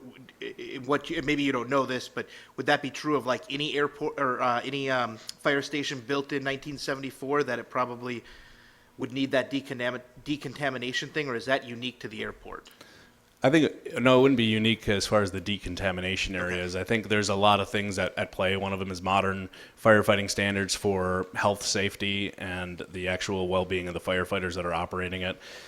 Equipment sizes, I think, have trended into the larger direction, especially with aircraft rescue firefighting vehicles, and then also, I'm sure, the structural units that the city utilizes. And so there's a variety of increased strain and demand on the station over the last 50 years that just really makes it to the point where more space is needed, and to adequately cover the city side with the responses to the city and the airfield side with responses to the airfield. But I would say, as far as all airports out there, every single one of them is unique as far as what their fire station needs are, the amount, commercial service aspects. I mean, you've got fire stations that are much, much larger, and then some airports have 2 or 3 of them, depending on their size. So it's a full spectrum range, from small GA airports like us up to large commercial service airports. Okay. And then do you have more to say about the ARF before questions on that? About the vehicle? Yeah. I was going to give a little bit of a synopsis about the request for the ARF truck replacement, Perfect. Then I'll but hold. I can certainly answer more questions about the I'll- building before we move to that. I'll wait and ask my question then. Thank you. Supervisor Gabbard. Jim, when the city went through all their fire stations, is this the worst one? Or is it the worst one because it's the airports? No, I believe when we originally reviewed their station study with them, there's a station on Washburn over there on the other side of the interstate. I think it was between us and that station, if I remember correctly, that were kind of their lowest two. That one may have been worse, but I'd have to go back to the full study That to look makes at that. sense. Yeah. Then if we build a new one, we have more square footage, we get more stormwater charge, right, from the city? And we're already at 450,000 from the city. Well, and those are some of the conversations that we've been having. That's a good as far as conversation. defraying operating costs and the joint use agreement going forward if we do build a fire we're station. building you a new fire station, and I would assume if there were 2 incidences that happened, one in the city and one 5 minutes later at the airport, they're going to respond to the one in the city, because I don't know, other than that Washburn one, of anything close to that side of town. So by perspective, it goes for the city residents first before it goes. Well, it depends. If we have an And they'd incident on the have to pull airfield, staff. they'd be dealing with that first, and then they would have to pull from somewhere else in the city, I think, to Yeah. cover a city call. So, but I guess whichever one happens first, if we do have an incident at the That's where airport the while they're response out of station, they come and backfill it. So my concern is the stormwater, as you know, it always is.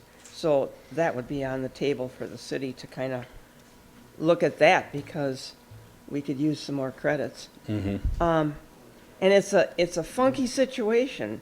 We build the building and they pay the staff. It's been that way for 50 years. So if we're going to revisit that agreement, which we've signed, we have to go to the table with open minds, right? Yeah, I would say, and not to speak for the county executive, but we had some pretty straightforward discussions with the fire chief here a few weeks ago when we were kind of talking about this. And, again, just to kind of reiterate what I said before, just because we've had a joint use agreement with the city since 1974, a lot has changed. We did update that agreement in 2022, but it's by and large the same type of arrangement, just updated for modern kind of use. But that agreement renews annually, once every year. So, and I think we can break it with like a 6-month notice if we decide to terminate that agreement. But it is a year-by-year renewal on, I think, a 10-year operating agreement is what we redid. Give me the worst scenario if we don't build.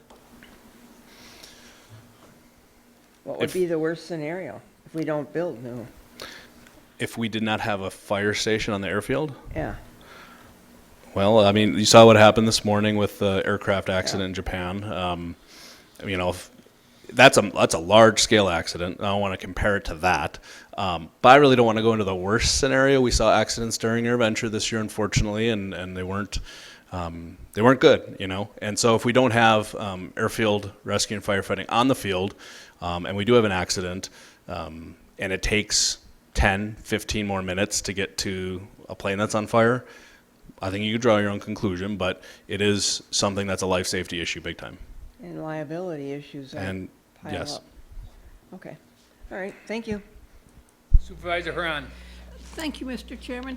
I've got a couple of questions. One is a statement. I've noticed that the county board is very receptive to supporting firefighters with communication, with understanding that their enemy is fire, and fire is an enemy. My question specifically is 6,000 additional square feet enough space? Might it be something where you would consider having additional space and growing into that space as times change and needs change, or making sure that you've got the ability to add on if necessary? Thank you.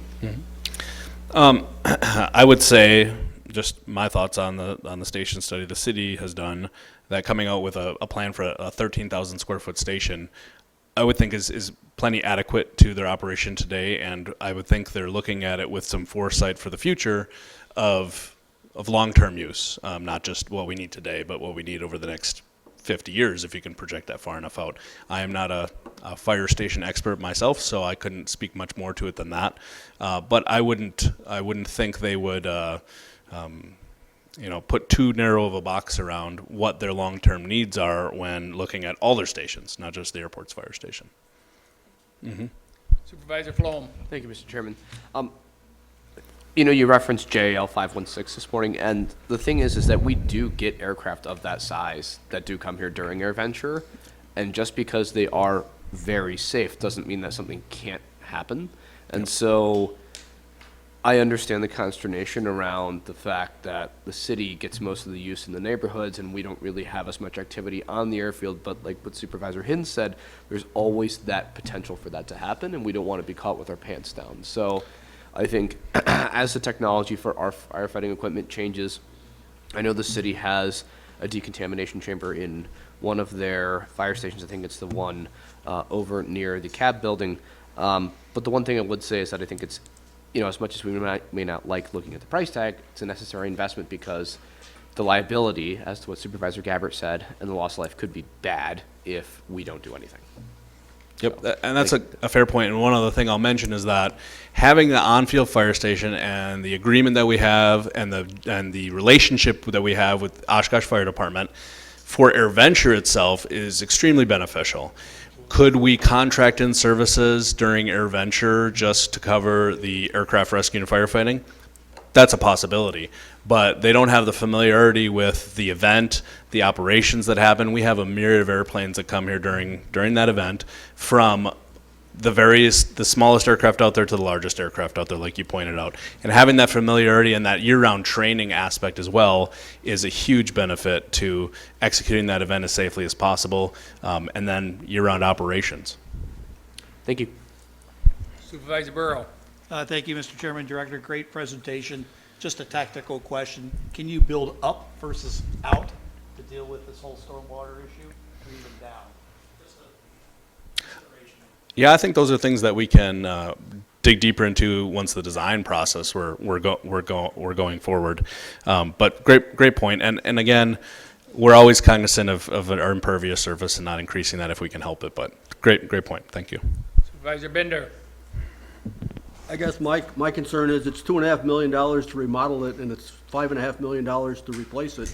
I would just as soon remodel it for the $2.5 million. And either way, we're not seeing what we're getting. We'd have no diagram. I don't know what I'm getting for $2.5 million to remodel it, and I don't know what's all in the new building for the $5.5 million.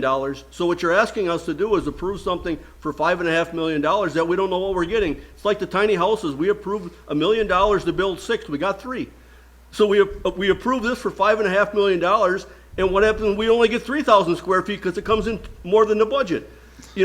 I get tired of approving county taxpayers' money and not getting what we pay for. I would be more apt to approve this project if I seen a plan and I knew what I was getting for $5.5 million, not speculating what you say I can get for $5.5 million, and then like the sheriff's building came in at $750,000 over budget.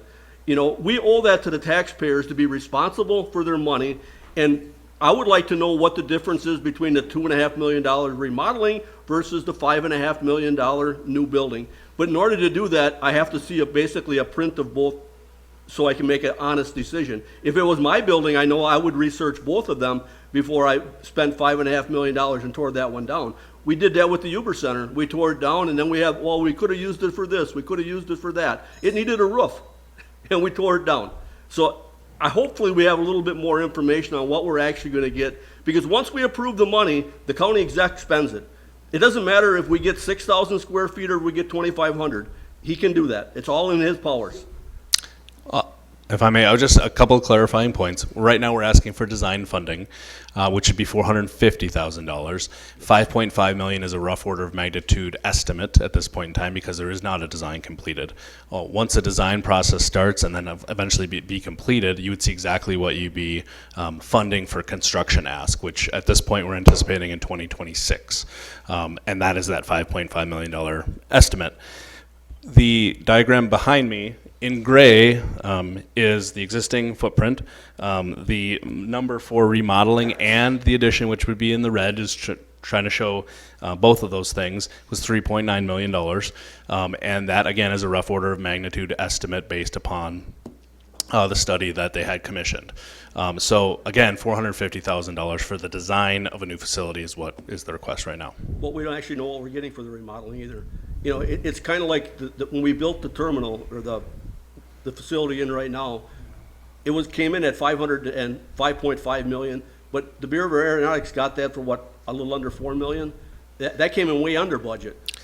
Our terminal facility did come in about $1.5 million under budget. It was Right. funded at $7 million, came in about $5.5 million. $2 million was state grant funding, $3.5 million was county. Yep, and we have no grant funding so far for this.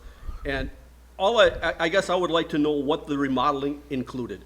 You know, it's like, we have a lot of buildings, a lot of towns, I don't know, these towns have fire stations, and I bet you, you know, that they would love to have the fire station that the city wants to tear down. You know, the town of Algoma, I was in there, it's packed like a sardine. You can hardly get a piece of equipment in there, you know, and they don't have the money to basically build a new one. They have to come to the taxpayers to get it. And sometimes I think, like, for us, it's like, well, it's only $5.5 million, we can build that, you know? And we don't even know what we're getting for the remodeling. If it's $4 million, it might come in at only $3 million, we don't know. We're just speculating on all of it. And it's like the tiny houses, we speculated on $1 million that we were gonna get 6 of them, we got 3 of them. You're correct. The estimate at this point in time is an estimate. It's a guess based on something that doesn't have a full design completed. So our pre-bid estimates on the terminal project were quite a bit higher than what actually came in for bid. So I think it can go both ways. But we're at a stage now where we don't even have a rough design completed. It's just a study that an architectural firm did for the city of all their stations. And at this point, without a design, it is an estimate. You're right. That it's all it is. And it's not based upon a whole lot of detail outside of a rough scope and a rough footprint. Supervisor Buck. Thank you, Mr. Chairman. Director Schell, has ARPA funds been explored for this project at all? We're looking at all the funding sources available to us. ARPA could be one of them. And then the bill funding that we talked about before could be a portion of it as well. We're trying to make the best use of all of our funding. We have a number of needs, and hangar space is one of them, we'll continue to pursue again in the future. But there are other funding sources. The bill money is something that we have a lot more discretion over what we can use it for. Of course, subject to the federal and state approval of saying, yes, that's an allowable use. So there is some flexibility in that money. There is a potential for other sources of revenue through the FAA or the state, but we're continuing to look at that right now. Thank you. Supervisor Gabbard. Supervisor Swan. Supervisor Swan. Thank you, Mr. Chairman. So, Jim, this following up on what Supervisor Binder said, when you do this, ask for this money for the engineering study, will you be doing 2 scenarios, one based on a new building, tearing the old one down, and one with the addition, so that we can see both and make a decision then? I'd say that's something that's not unreasonable. I think that's something that we can look at. We'd have to kind of go back to the city and I think it's on there. SEH is the firm that did the station study that put this graphic together. Well, I think it's something that can be done, certainly. I think based on what Supervisor Powers said about the, use of the facility, city versus county, that it would, behest us also to ask for participation in the engineering study from the city. We need to be funded partially from the city for that. And then thirdly, I would like to ask, based on what Supervisor Hintz said, of potentially deaths occurring in this facility because of, you know, the environment in which the firefighters live, why would we keep the existing building and have that liability and that risk going forward? You know, have we had any wrongful death claims to date as a result of that problem? I don't have information on wrongful death claims, but as far as there's a number of factors with remodeling the existing footprint and then expanding versus constructing new. I think that health and human safety aspect would be one of them with the existing structure. Excuse me. So there's a number of things to look at there. And the cost of the engineering study, should the city pay for part of that? That's not something that we've really discussed with the city to this point, but something we could go back to them with if that's the decision of the board. And so at this point, the request is the design funding from the county. Okay, thank you. If you want to continue on with the truck now? All right, so I'll try to be as brief as possible. I know we've got a number of other presentations. This one's pretty straightforward. We've got on the left a 1986 T1500 Oshkosh fire truck. And then on the right is just an example of a new, in this case, Oshkosh Striker 1,500-gallon fire truck. Currently, we've got 3 ARF vehicles at the airport and the fire station, 2 larger trucks and then 1 smaller truck. And the 1986 is kind of like our secondary truck, our secondary crash truck. During our venture, we have a real need for both of those large 1,500-gallon trucks to cover what we call ARF index for the event and for the type of commercial service that we do see during the event as well. And then year-round, again, we've got the 3 fire trucks total in our fleet. The 1986 has been very difficult to acquire parts for. It's been maintained very well and is still operating, but there's a number of issues with having a 37-year-old fire truck in your fleet, and it's something that we've been looking at replacement of for some time. The other issue with that truck, if we've talked about PFAS at various different areas, whether it be national news, state news, whatever it might be, our firefighting foam that is in that truck currently is the old PFAS-containing foam that was certified and the only approved fighting foam by the FAA for decades. So one of the things with the new truck, we would transition that new truck into in September, the FAA just approved a new foam for fighting aircraft fires. And so they're hopefully going to come out with more than one alternative, because right now they just have one. But we're looking at transition plans, and a new truck would be a fairly smooth transition plan away from that old foam. We looked at, do we spend a whole bunch of money to retrofit a 1986 fire truck for the foam purposes? It's kind of a lost cause at that point of throwing that kind of money into a truck we don't know how much longer we can maintain and operate. So the request, based upon quotes we've received from Oshkosh Corporation for a new 1,500-gallon fire truck, similar to what you see on the right-hand side, is actually coming in about $1.4 million today in today's dollars. That is a hefty price tag, I understand that. I think we've all been kind of circulating around about $1 million for one of these fire trucks for many, many years. That's kind of been hovering around that, but the 1.4 million is kind of where the 2023, 2024 pricing has come back on that one as an example. So with that kind of funding, I'd say we'd obviously have to go out for bid on the project, but we'd be able to certainly acquire a new firefighting vehicle for that to meet our needs. Supervisor Challenger. Thank you, Mr. Chairman. So all 3 of the ARF trucks are dually used, both for the airport side and the city side, right? Our 3 ARF trucks are simply for the airfield. If they needed one of our trucks for a joint use type of, or a mutual aid type of response in the city, we have provisions for that in our intergovernmental agreement. The city would reimburse us then for the products that are used, whether it be water, foam, fuel, that kind of thing for a city response. But I'm not aware, and I'm sure there's been examples, but at least not in the 5 years I've been here, have our ARF trucks gone off into the city to help them fight a fire.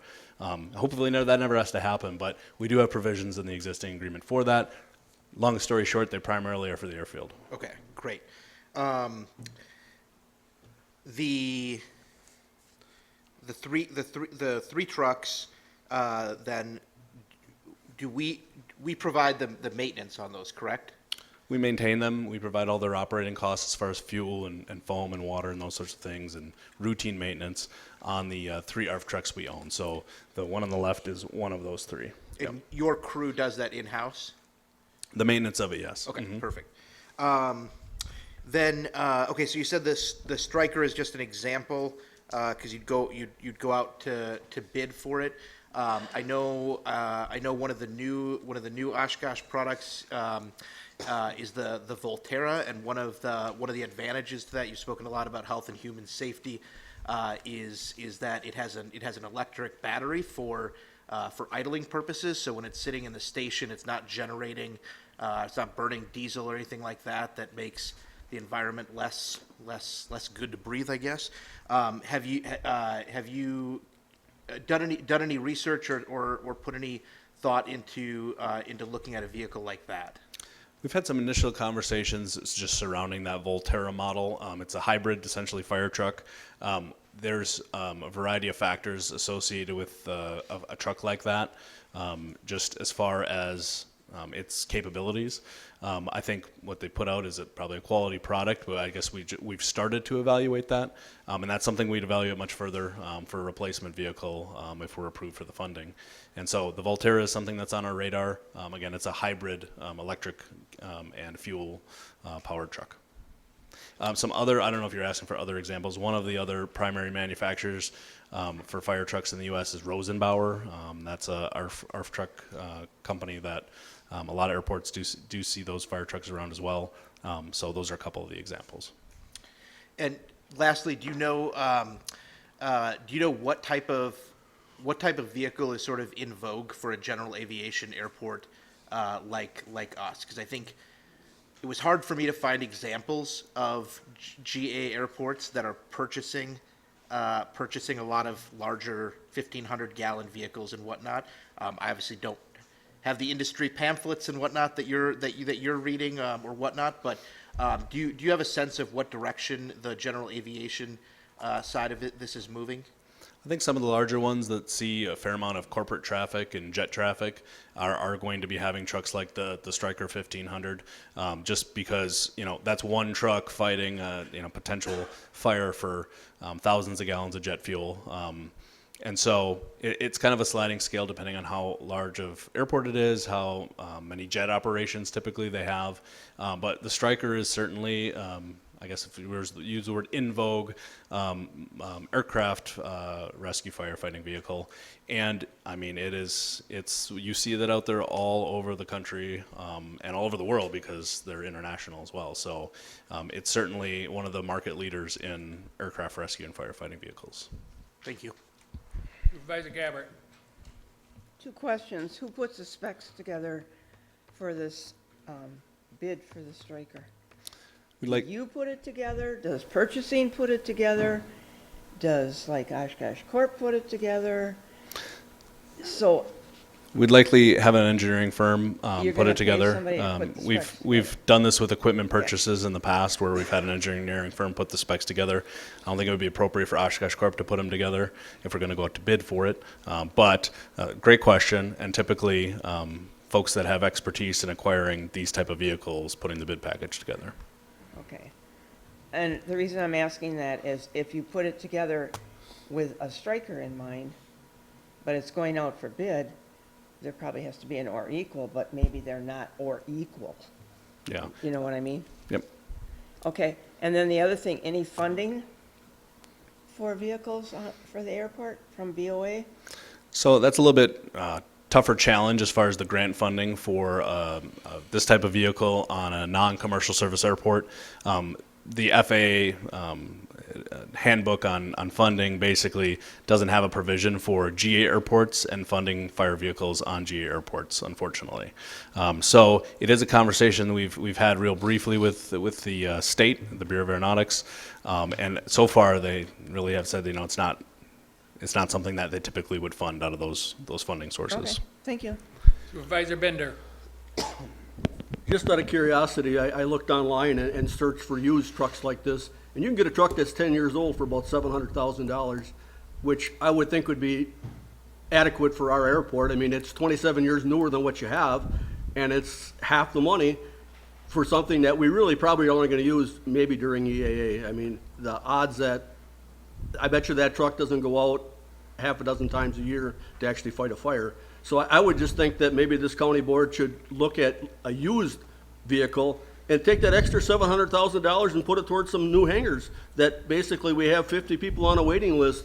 And if this used fire truck can do the same thing as this new fire truck, we're saving $700,000. And, you know, if you were in Milwaukee, Chicago, I could understand spending $1.4 million. You got commercial airlines coming basically every 3 minutes. There's probably a plane landing. You know, we've got some Oshkosh truck jets that land, but we don't have big commercial where you got 200-300 people on a plane. So even Outagamie County, I could see spending it. They have commercial, but for us, I would think a $700,000 10-year used truck would be adequate. That's a valid point, and it's certainly something that we're open to. There are a number of used trucks out there on the market that would fit the bill. One thing I'll point back to is the old firefighting foam that's been used in all those trucks for decades. The PFAS-containing foam, which is being phased out now by the FAA. It's one of those things where we've had environmental contractors looking at a variety of fire trucks throughout the state. We talked with other airports. They'd have to be able to clean those trucks out, and no environmental contractor that we found so far can flush a truck and certify that there's still not PFAS in the system. So we've looked at options just with not this truck, but our 09 Striker, our newer fire truck, of what do we do then if we want to transition away from the old PFAS containing foam. There's really the next step would be removing the entire foam system and those tanks and all that piping and replacing it, and that's a fairly costly endeavor as well. So yes, there are trucks out there in the used market, and now that the FAA has approved this what they call fluorine-free foam, fluorine-free firefighting foam, say that 10 times fast.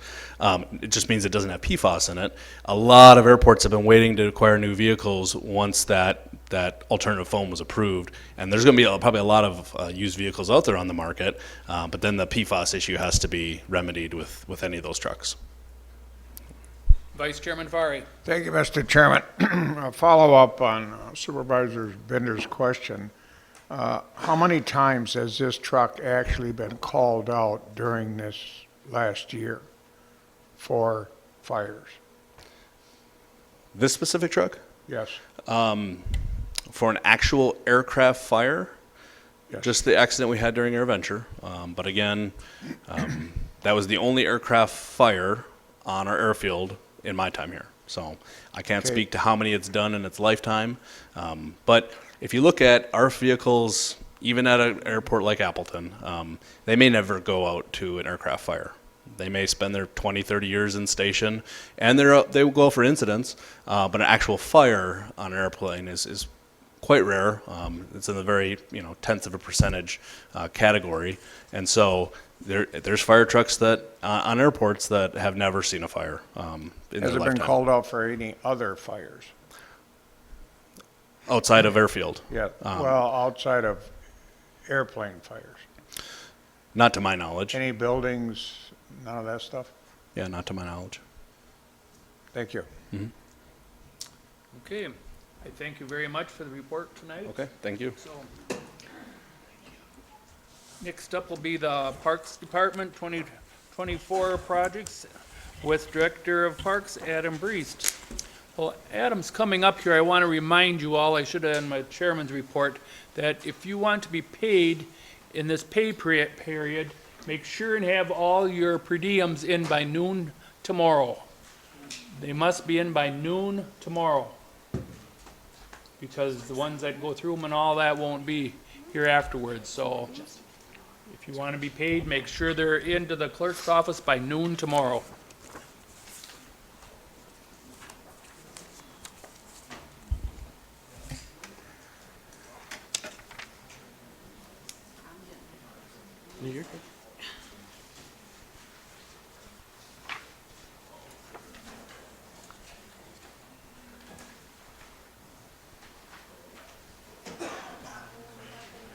What's that?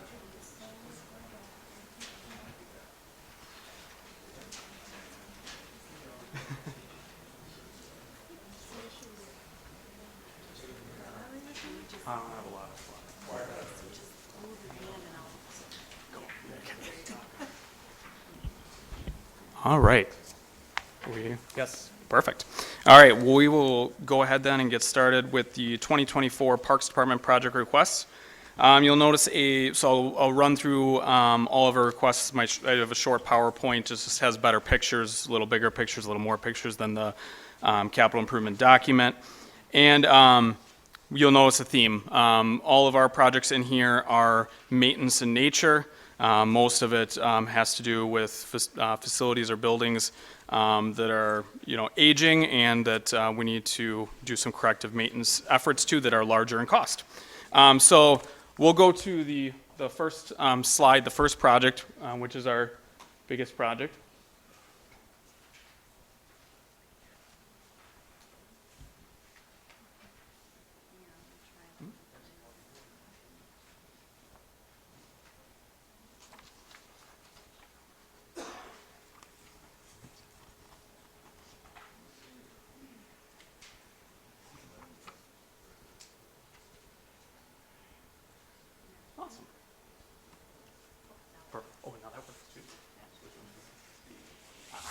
All right. Okay. So we'll start with the Sunnyview Exposition Center West Campus improvements. We call it the West Campus, and I'll get to the overhead map more than the bullet points because it gives a better visual. But for those of you that maybe aren't aware, a few years ago, 2 summers ago, we finished the East Campus improvements, which I'll show up on the map. It was always kind of meant as a two-phase project. The expo site was built in 1988 when the fairgrounds moved from downtown. And so a lot of the infrastructure is original from 1988. And that's where we moved to, and I'm actually just going to skip right away to, the bullet points are here, of course. Actually, no, it's not working, never mind. Well, I'll go over the bullet points while this is, yeah, there we go, perfect. All right, so what you'll see here on the, which one's the laser? That's okay. So phase one, I'm going to try my best to shout from a little bit further away so I can see it. So from phase one is the east end there, and that is where we did the, we added this parking lot. So this one was original. This was original, and we added what we now call Lot 3. So Lot 3 was a brand new RV camping lot. The other 2 lots received electrical pedestals, or more of them. They had some before, but obviously we almost doubled the capacity in those lots. And then we also added a 57 trailer lot. All of the storm ponds on the south end of the property were added. One of the big themes, as I mentioned, when this was built in 1988, most of it was original infrastructure. As I mentioned, now we've started to upgrade some of it. The building was built, it wasn't built up high enough. So what we've had issues with is where to go back and forth a little bit.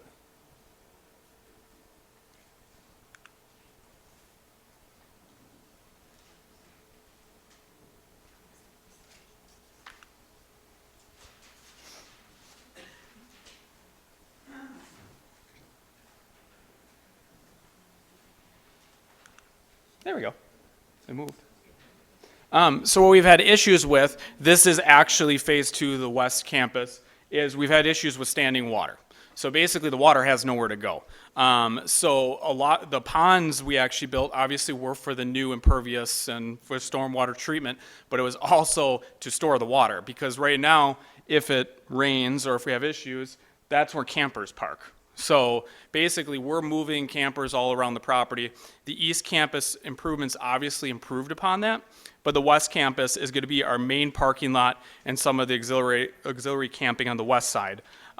So those of you that have been out there for the fair, been out there for other events, back during COVID, a lot of our county board meetings were out there. You know that parking lot is original from 1988. It's 35 years old, typical asphalt. 25 years. I was talking even Bob in the back too. Roads, he says more, even 15, 20 years. So it's been past its useful lifespan. Also, since 1988, as you can imagine, our operations have changed out at the expo, whether or not having different events, really seeing what the expo, now that it's been running for this many years, what types of events we have. We used to have we had a logging show one year out here. Their trucks were too big, and they couldn't support the asphalt parking lot, so they had to leave. So it's updating the infrastructure to basically be able to continue the maintenance. You'll see here, I did have a video. Oh, can we move one slide? No, you're good. You can see, while we're moving, you can see the condition of the parking lot on that right side, but this was a video. The video didn't transfer. I tried to convert the video, but you see it, you see what I'm kind of talking about. I was driving down, so to the left is County Y, to the right is the Expo. If you drive down to County Y, you'll see water the whole way down, and this isn't even during the rain. This is a day after the rain. So our whole West Campus is underwater. This is where we're proposing that pond. You see the large pond. Now we're going to go back to, hey, it's working again. Now we're going to go back, that large pond right here to the west of the main drive. That's where the proposed pond, that's where a lot of that standing water is. So what we were looking to do, just like with the East Campus, is we're looking to create drainage swales. You'll see a lot of Stone's drainage swales out there. So the water can purposefully sit there because we don't have enough run, we don't have enough depth to basically do underground stormwater. So basically it'll be unusable areas, but we're purposely making the unusable areas so that way the usable areas are more usable. So the request for this project is for the engineering. We would perform the engineering in 2024. That's all the design, doing a final scope, because what you're seeing here is just a concept plan. We need to narrow down, just like even the East Campus, the pond you'll see has 3 different ponds that all changed during the design phase into one larger pond, and then a second smaller pond once we knew how much stormwater we really needed to take on. Things like the roundabout, those types of things may be cut out of here because with larger trucks and that type of thing, those might not be feasible or make practical sense, and obviously maintaining a roundabout is another issue. So this year would be meant for scoping, narrowing down that scope, narrowing down the design, making sure that our project budget is realistic, and then next year we would come back for phase 2 to request the construction of the project, which the construction of the project, just because it is part of the project as a whole, the engineering we're requesting is $443,254, and then in 2025, as of right now, our estimate for the construction is $4.2 million. That's for ultimately the parking lot, because it's a very large parking lot. As you can imagine, that is the primary focus of the project, and the storm pond and some of that gravel area and electrical area for more camping, or for helping with our existing camping. So during the stage next year, there's a few different things. I don't know. I know one of the big questions is always grants. Obviously, there's not a lot of grants for parking lots and storm ponds. There is one with the DNR for storm ponds, but it's due April 1st. So we'll have to get moving on this pretty quickly if we're going to have a chance to apply for that grant, because you do need some of your data to back up how big the pond is and what you're asking for. So, and that's only an every other year grant. So we may or may not get in time for that particular grant, because we'll need at least some sort of concept by then. And then we'll be working with like County Fair, Life Fest, PGI, some of the bigger events that have been out at our site to see if there's other infrastructure that they may want to contribute towards it. So we can start to bring them on into the meetings as well, how we should have this property design, because like I mentioned at this point, this is just a concept plan. So as that's the Sunny View. The one thing I want to say is too, is we've been even scoping it down as much as we can. That very north part, the Expo Plaza, it would the project scope would actually stop at the service road at the top. So wouldn't even do the Expo Plaza to the north, because we know we have to scope the project down to make sure it's going to be feasible in 2025.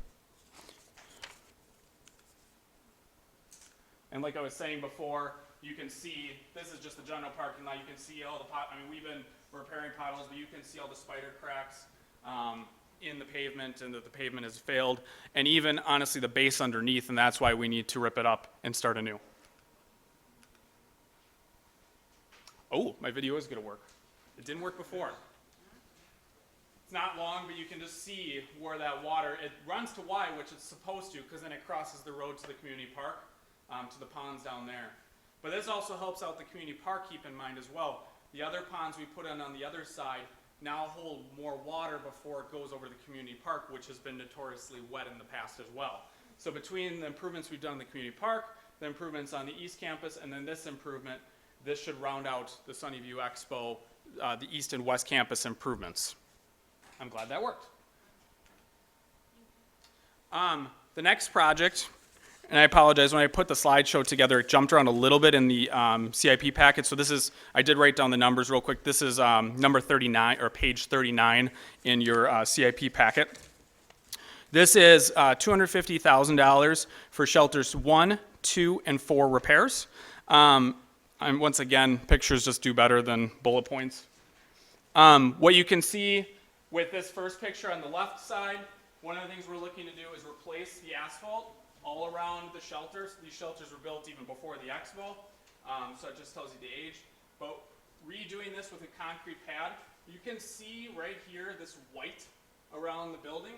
That is actually right next to the foundation of the building. The asphalt dips in, and so the water is going into the foundation.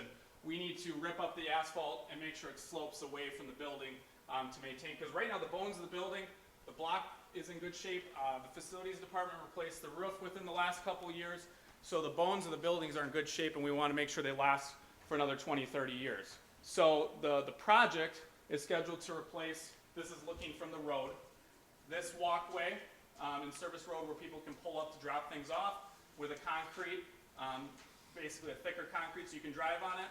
Then the concrete around the shelter. And I have more picture. Things like the water fountain, which you can see we have a lot of fun issues with. The soffit underneath. Now this was from, most of this damage was from before the roof was repaired, because the roof is now in good shape, but it just wasn't part of the project to replace the soffit, so we need to replace the soffit now. Also, so I talk about maintenance, but one of the other big things is ADA upgrades and ADA improvements to the building. Right now, the bathrooms aren't ADA compliant.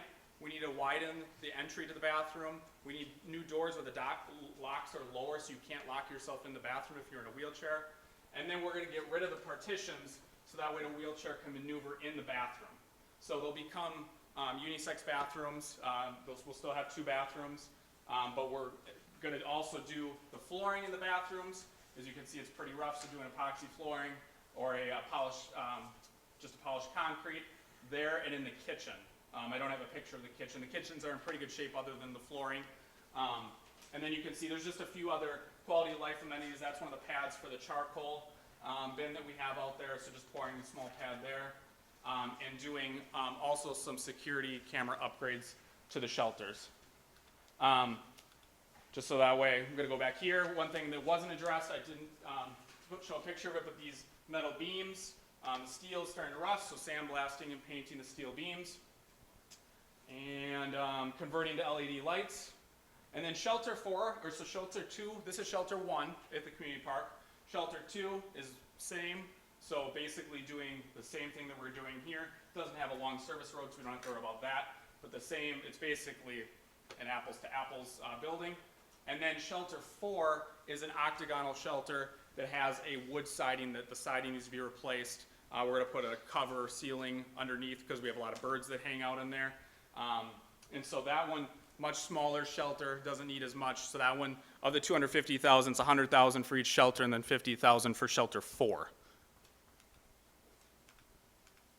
The next project, which is on page, fast forward to 37, or going backwards in your book. This is the park's paving project. We kind of kept it a general name because it's not just at the community park. It includes so actually even kind of painting a bigger picture. So the community park here, this isn't the whole community park, but over the last several years, Shelter 2's parking lot has been pulverized and repaved. The dog park parking lot up here has been repaved. And then every parking lot south, other than the Shelter 4 parking lot here, has been pulverized and repaved within the last 2 to 3 years. So we're going back and we want to finish the project. You'll see the ones circled in orange. So the 2 to the north that are right next to Shelter 1. Then the other one here next to Shelter 4 and the service path to it. And then here, this is our maintenance path. There's 2 culvert issues, and it's starting to spider crack as well, so while we're out there, it makes sense to quick do the service road. And then actually, this one in green, the reason it's green is because we're proposing due to use. I know this is a little, I don't know what year this is from, because I've never once in 2.5 years seen more than 1 car in that parking lot other than like a special event. We're proposing to actually remove that parking lot, to return it to green space, but grade it in a way so that way cars can park there for special events. The Hmong Festival's events up at the expo, like Life Fest, where people park across the street. So that's at the community park. That would finish the community park parking lots other than the pavilion. So the reason this parking lot would not be proposed to be done, you can see how large it is. The pavilion is in the future capital improvement plan for consideration. You'll see it in the facility assessment. Actually, Director Elder talked about it, that it was one of the lower rated, higher rating, whichever way you want to look at it, buildings that's going to need something done to it. So it's in the capital improvement plan, and we're saving this and waiting for this until we right size it, because it probably is going to get smaller with whatever we do with the pavilion. Also, the other 2 parking lots, one thing I didn't mention, a little smaller within the request, is the trail was done about 2013, 2015. This trail that surrounds the whole community park, resealing that trail. And then the picture on the left is from the Jerry Finch Winnebago County Dog Park. You'll notice in the first 2 years we've had issues. Highways had to come up with their grader every single year and peel it and spend all day up there fixing it. You can see the waffle marks, and that's because on this side, right off of Jacobson, because how we had to squeeze in Ellers, how we had to squeeze in the driveway that goes to the parking lot. It's a steep slope, so every single year we have a lot of washout in spring, and also at the very, very end, it's a very quick turn, and so it gets pretty icy, so it would be better for us to plow it. If it was asphalt, we don't have to do much to the base, because the highway department, it's 2-year-old gravel base, just basically coming up there with the grader again, making sure the base is correct in certain areas, and then paving the drive and the parking lot. And then the last one is Boom Bay, which was never really a paved parking lot to begin with. It's in rough shape. You can see a lot. This is the overhead from GIS. You can see a lot of the water issues we have here, and it's surrounded by a wetland. So we need to raise up the parking lot, and then we're going to pave this parking lot as well. Boom Bay is one of our boat landings north of Poygan, for those of you that might not know where that is located.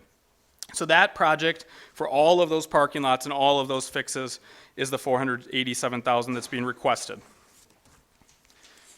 Then our last 2 projects, we're going back to the Sunnyview Expo Center on page 36. We have the Exposition Center room dividers, request of $150,000. Those are the dividers. These are also original with the building. Those are the dividers that divide the room. Maybe that's a better, when you go to your typical meeting space rooms. We have these down on the south wing is what we call it, where we can divide it into 3 different rooms for renters. And then we also have it that separates the main hall from the west wing. So we're having troubles finding parts. The manufacturer doesn't make them anymore. We can't close one of the doors. Well, you can see one of the doors doesn't even have a handle anymore. So obviously these are important to us because a lot of our renters were able, over the last couple of years, Rick, our expo manager, has really been able to book multiple people in the building at the same time. And obviously it's important to be able to have that ability to divide, whether it's the main hall or these meeting rooms, so we can have multiple renters at the same time, so we can service multiple people at the same time and bring in more revenue. So that is that project. And then our last project, staying in the Sunnyview Expo Center, is the main floor. And this is on page 41. So a request of $200,000 to reseal the expo floor and repair some areas that need repair. Once again, maintenance in nature. Here is the front entrance as you come into the expo. It's probably hard to see from back there, but if you go out there, it's pretty much raw concrete at this point. The finish that is on there, you can see there's a little bit, but you can actually see the difference between the gloss even there. So resealing all of our vestibules and our front entrance. And then this is the main area. You can see how we need to caulk in the cracks. They're very deep. And then you can see how it's starting to get an etch to get down to the main concrete in many areas. I don't know if I have more pictures. So you can see basically we just need to do standard maintenance and re-epoxy. We haven't decided if we're going to epoxy or if we're going to do a polished concrete yet, but that needs to get done this year as well to continue the longevity of the building, so we don't run into an issue. There's obviously a lot of people that drag. We try to obviously work with renters, but we have people driving in this facility. So that way we don't get to an issue where we're starting to chip at concrete. This is why we are requesting this project before we get to that stage. And that is the Parks Department projects, and I would take any questions. Supervisor Stafford. Thank you, Mr. Chair. Just a couple quick questions. On slide 3 of your presentation, keep going. It's the one that has the Sunnyview, that one, perfect. I'm just trying to picture, so if you could just help me orientate myself, the new retention pond, is that where currently Life Fest, they have camping, and the fair, they have parking? I pressed the button. Are you, I was about to ask a question. Okay, perfect. Okay, work. Are you referring to these ponds or the new one? The new one. So this is that area that, that's actually between, that's this area that's underwater. So typically there, they do have a row of tent campers, Life Fest does. And then they do even, there's definitely tents in this area. You can see where this gravel is. They do some electrical there, and then they start more electrical as you get up closer to And the then they were parking lot. parking for the fair, I think, in that section Yes, too, and then right? that's where they park for the fair. And if it's like this, they park in the community park across the street, which Okay. is a longer walk, especially with ADA.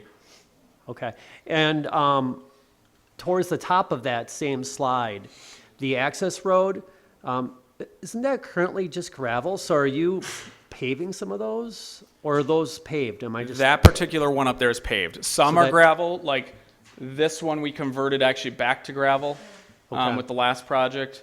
But most of these service roads around are paved. So no new work being done for paving? No new paving where there's gravel. Just replacing the Correct. current? Yep. And may I ask one more question? Okay. And then, give me 1 second.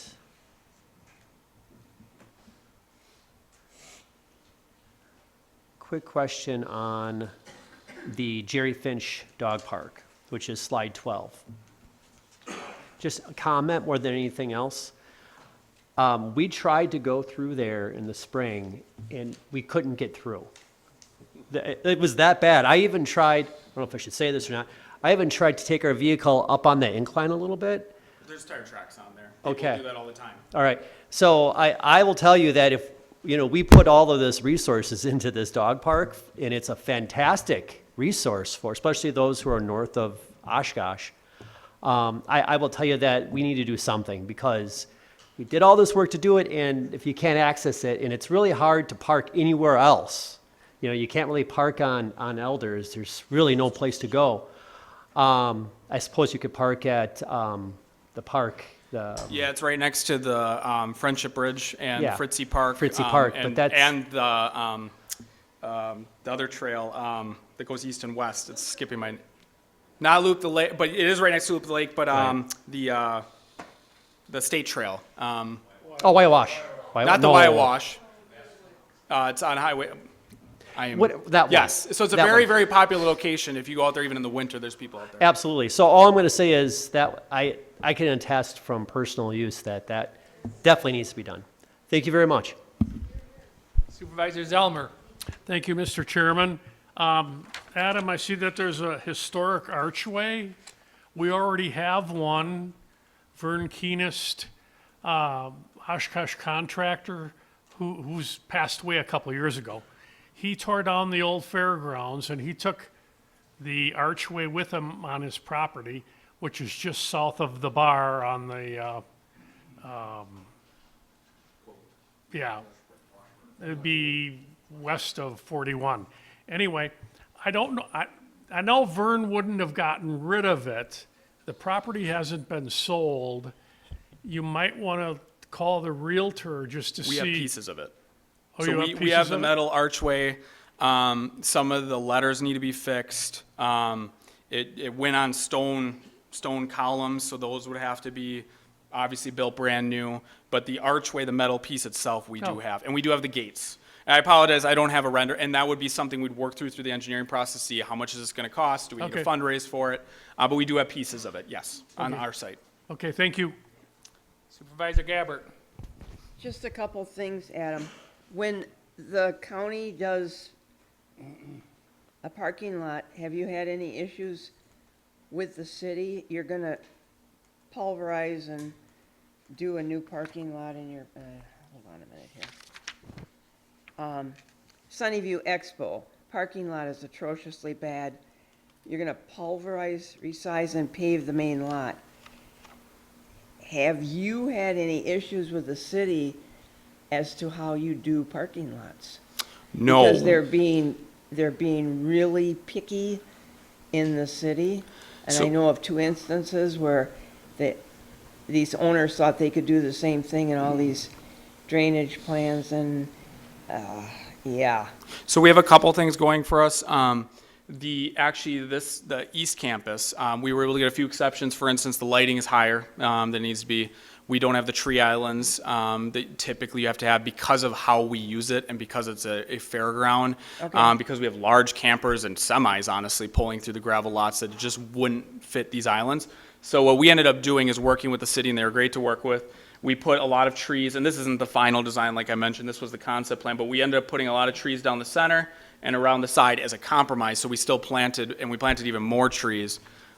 In the case of the existing parking lot, so here, we were adding new pavement, the largest parking lot we had, actually really, it's the size of both of these ones. So we definitely needed additional stormwater. Now, obviously, the standards have changed since 1988, of course, when we built this originally. However, one thing we have going for us here is we don't have a pond over here. So we're basically replacing existing, but then we're also adding a pond. So from a stormwater perspective, we'll find out through the design phase even more. You don't but feel that you're gonna have a problem with that I don't main feel- parking lot? no. Okay, all right. And then as to the expo floor, you've got $200,000 for that part, seal the expo, and you've got the 4 bullet points. I don't know how you're gonna get that floor sealed and all the other things for $200,000, not with epoxy flooring. But that is a,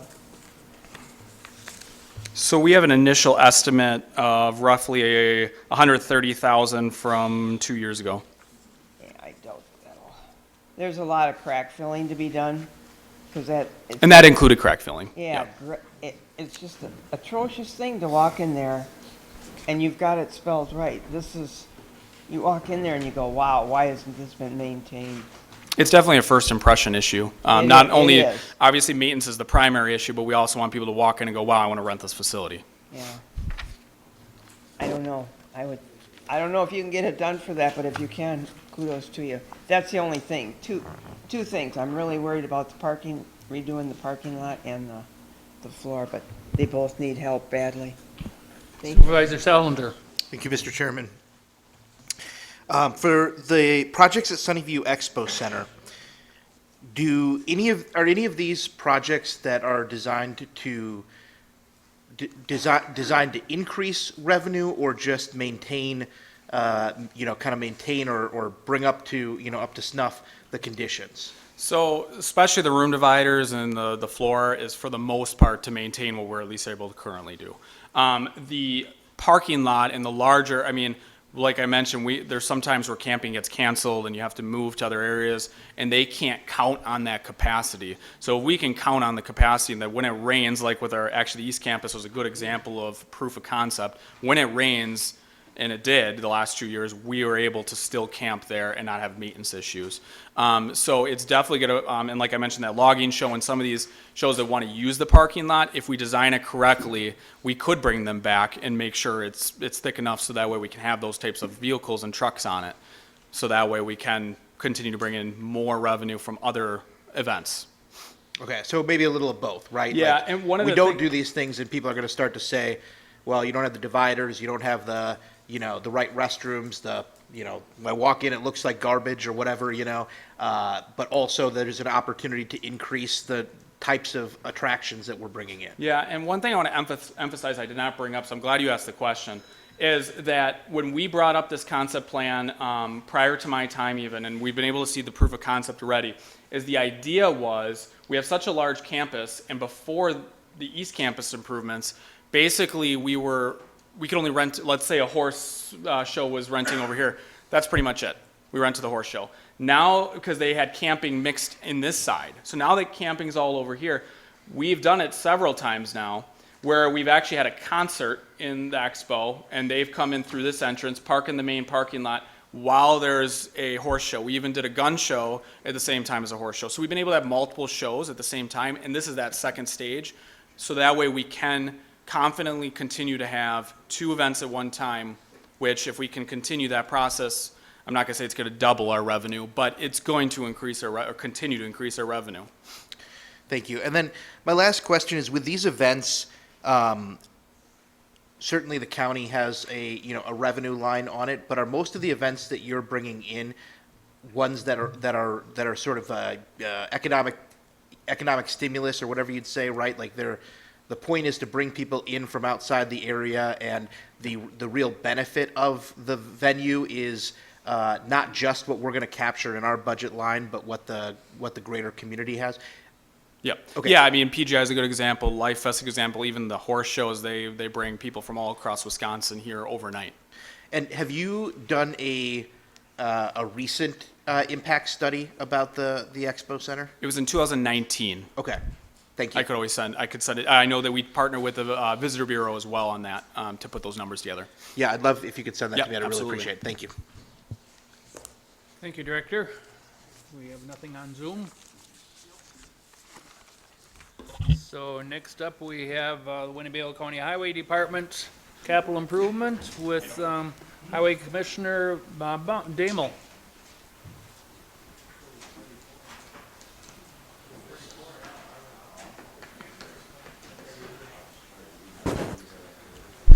Paul, did you have a question? Supervisor Eisen? Yeah, point of personal privilege. There's far too much material presented this evening. I move to postpone this presentation to the first Tuesday in February 5th at 6 p.m. at a special orders meeting.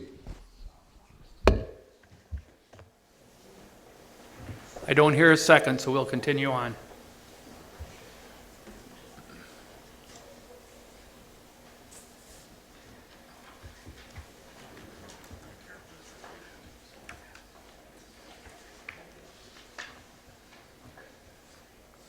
Did my duty.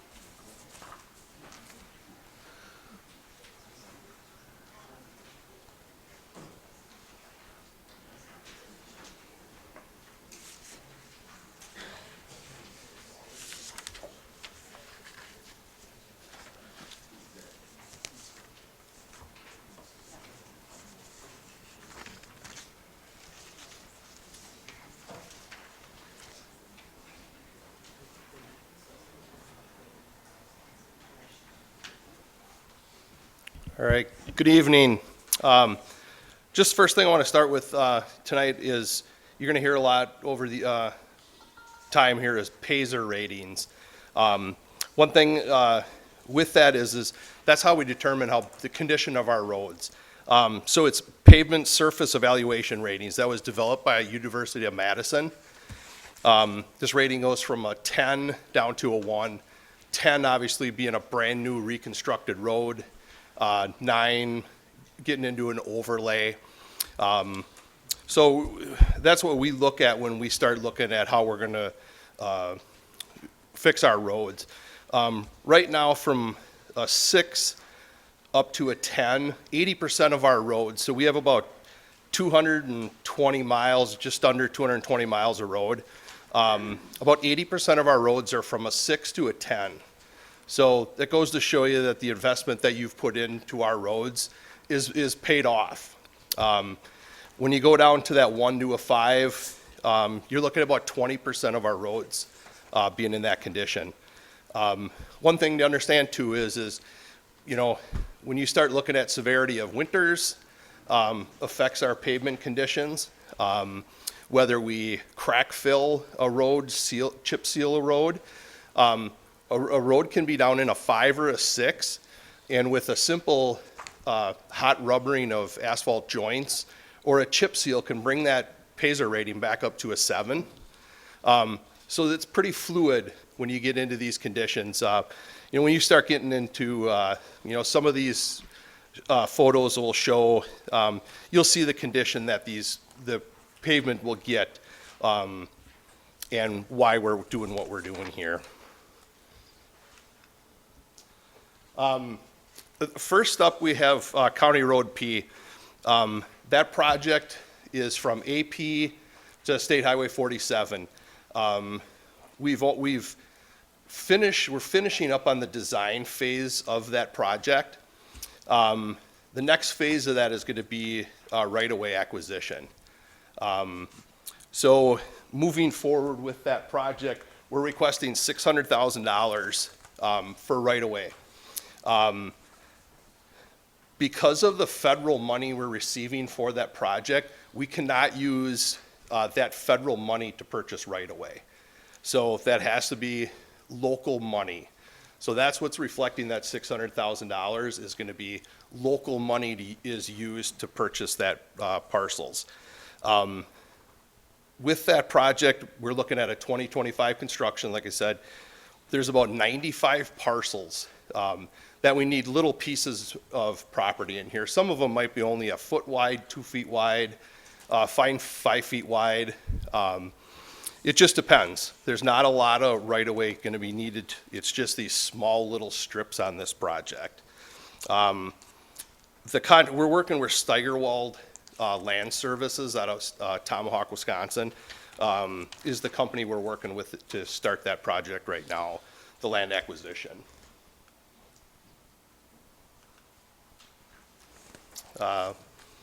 Moving on, County Road Double I.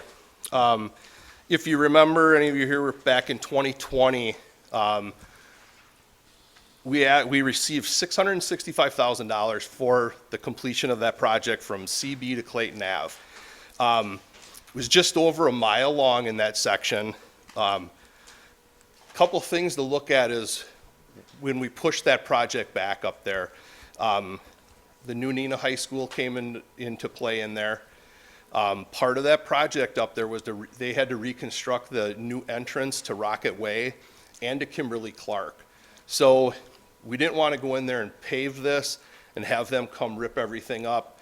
You know, a lot of materials getting trucked into that construction site. So we pushed this project back so we could avoid those. Then next thing you know, Town of Clayton came by, had a sewer project that came in there, sewer and water. So it pushed us another season back. Both of those projects, I think if anybody's been up there, there's a huge development going in up there now, part of this whole project. So, so what we're asking for is an additional $135,000 to complete that this coming year. We did receive just over $107,000 in LRIP money for this. The sunset date is this coming year. So we want to this is going to be one of the first projects that we get on so we can mill and overlay that so we can meet that sunset date. Once that project's completed, we'll get reimbursed that $107,000 out of that. So those are some of the things why we push back projects. Those are some of the things that just happen to pop up that that come up and we just don't want to interfere with that. So we'll push these and with the sunset days, it gives us a little leeway with that.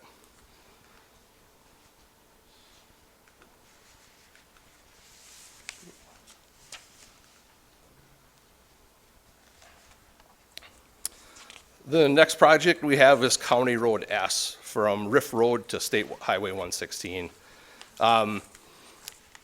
Anybody remembers back, that was Old State Highway 110? That's 4.6 miles of pavement in there. Pavement ratings of 4. The last time that was overlaid was in 2003, when the county entered a jurisdictional transfer from the Department of Transportation.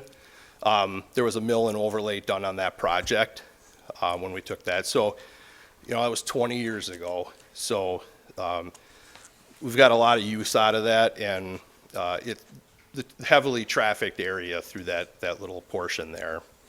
That requested portion in there, we're looking at 1.5 million, just over, and we'll receive $393,000 in LRIP money after the completion of that project. You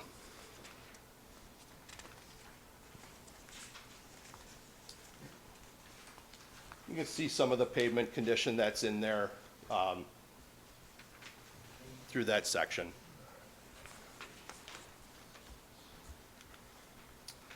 The next section of road we're looking at is County Road Double M.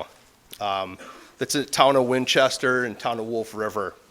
That section of road in there is a Pazer rating of 3. It's in bad condition. I was just going back through some of the history on that. There was 2 different overlays that were done on. One was in 1979 and one was in 1984. So one thing we look at is traffic volumes out there. It's about 200 cars a day. So, you know, with pulverizing that pavement out there and overlaying it, with those traffic counts, I don't know why we wouldn't get another 40 years out of that again with this project out there. There is one.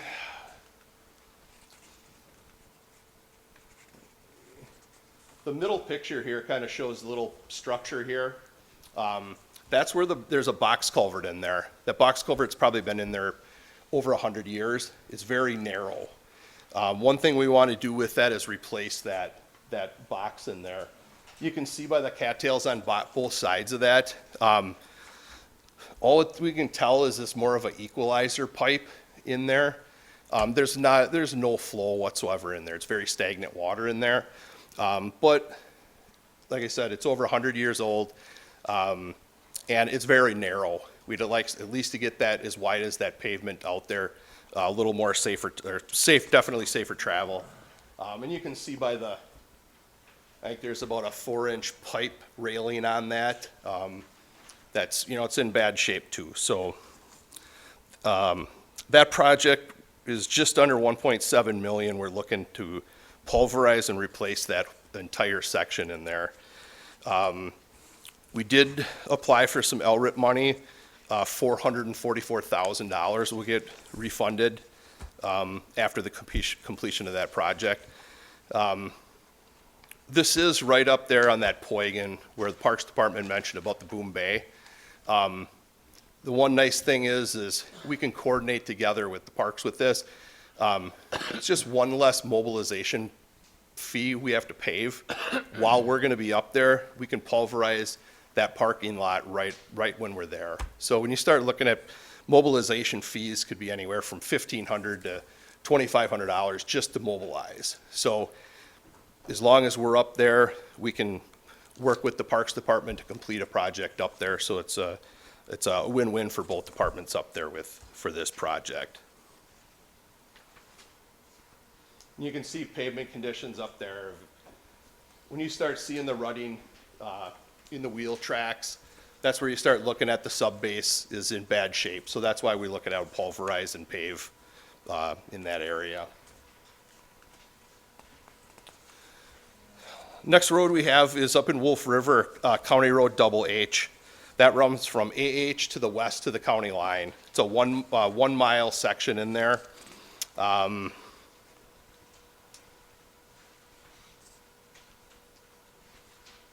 You can see these pictures in here, the middle one especially, you start seeing cupping on the joints. Typically, you'll start to see that when your sub base is getting bad. You know, whether we didn't get on it in time to crack fill it, but something up there with every one of those joints are a deep cup joint up there. So that's why we're looking at a pulverize up there to get under that sub base. So the first thing we started looking at is up there is to get rid of that. So the only way we can get rid of that is to pulverize that section up there. Last that was overlaid was in 1994. Same thing, low traffic volumes. In that project, we're requesting $450,000 to complete that.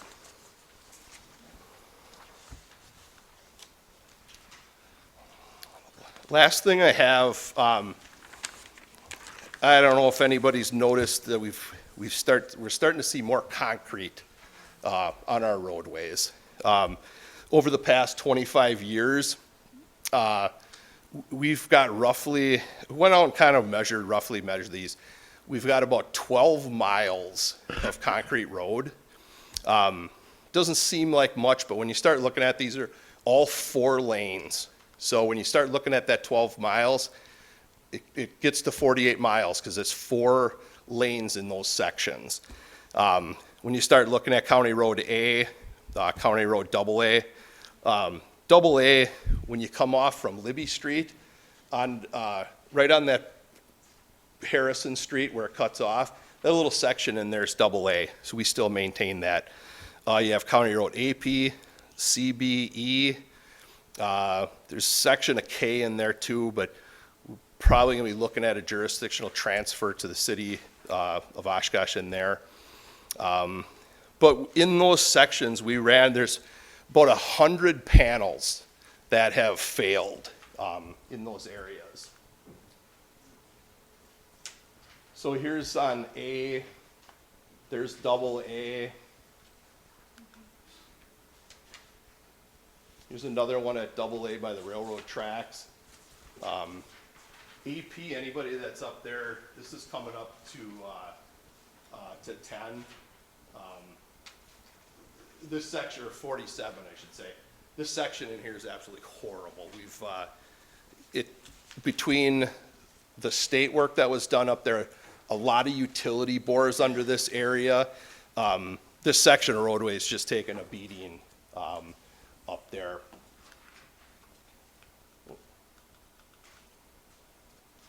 So these panels are anywhere from 10 to 12 feet wide, 7 to 9 inches thick. So what we're gonna do is, we're not gonna go do every single panel. We're gonna go there and just get the worst panels. We're gonna make a run through this.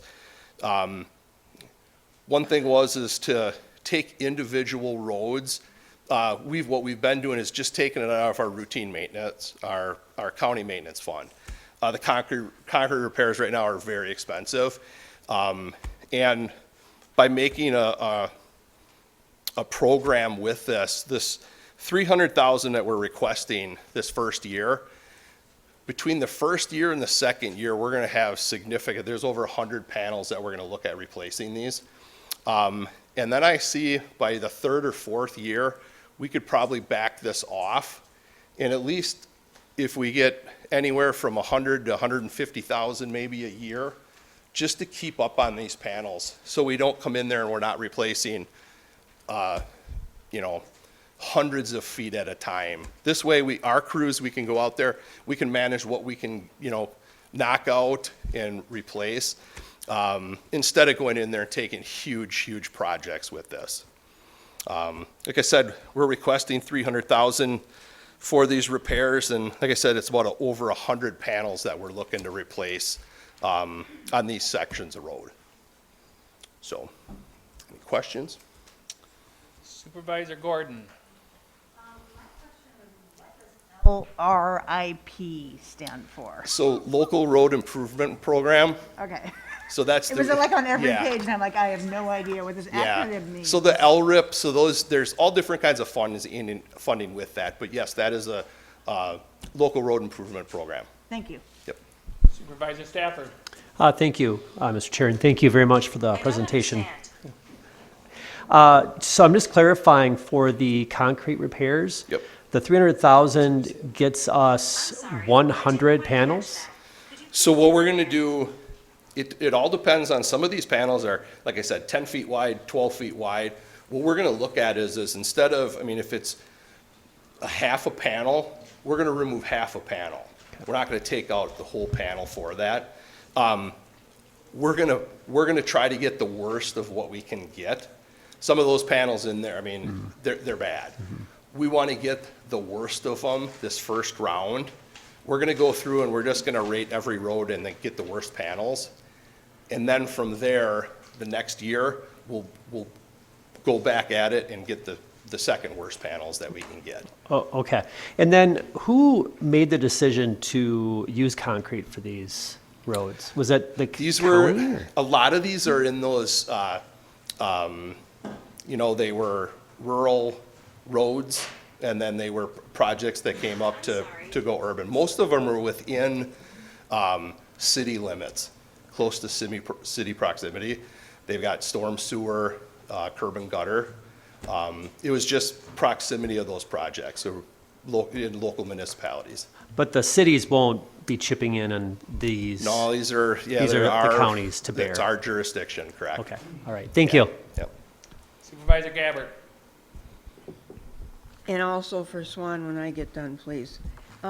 Mine is all County S Riff Road to State Highway 116. Just paving? Correct. Okay, because I don't know how it got rated 3, because it's still, really, Bob, it's in good shape. But there's sections in there. there's sections that are kind of iffy. So how long a time frame do you think that'll take if everything is perfect? Because you're closing off a lot of people from access, me included.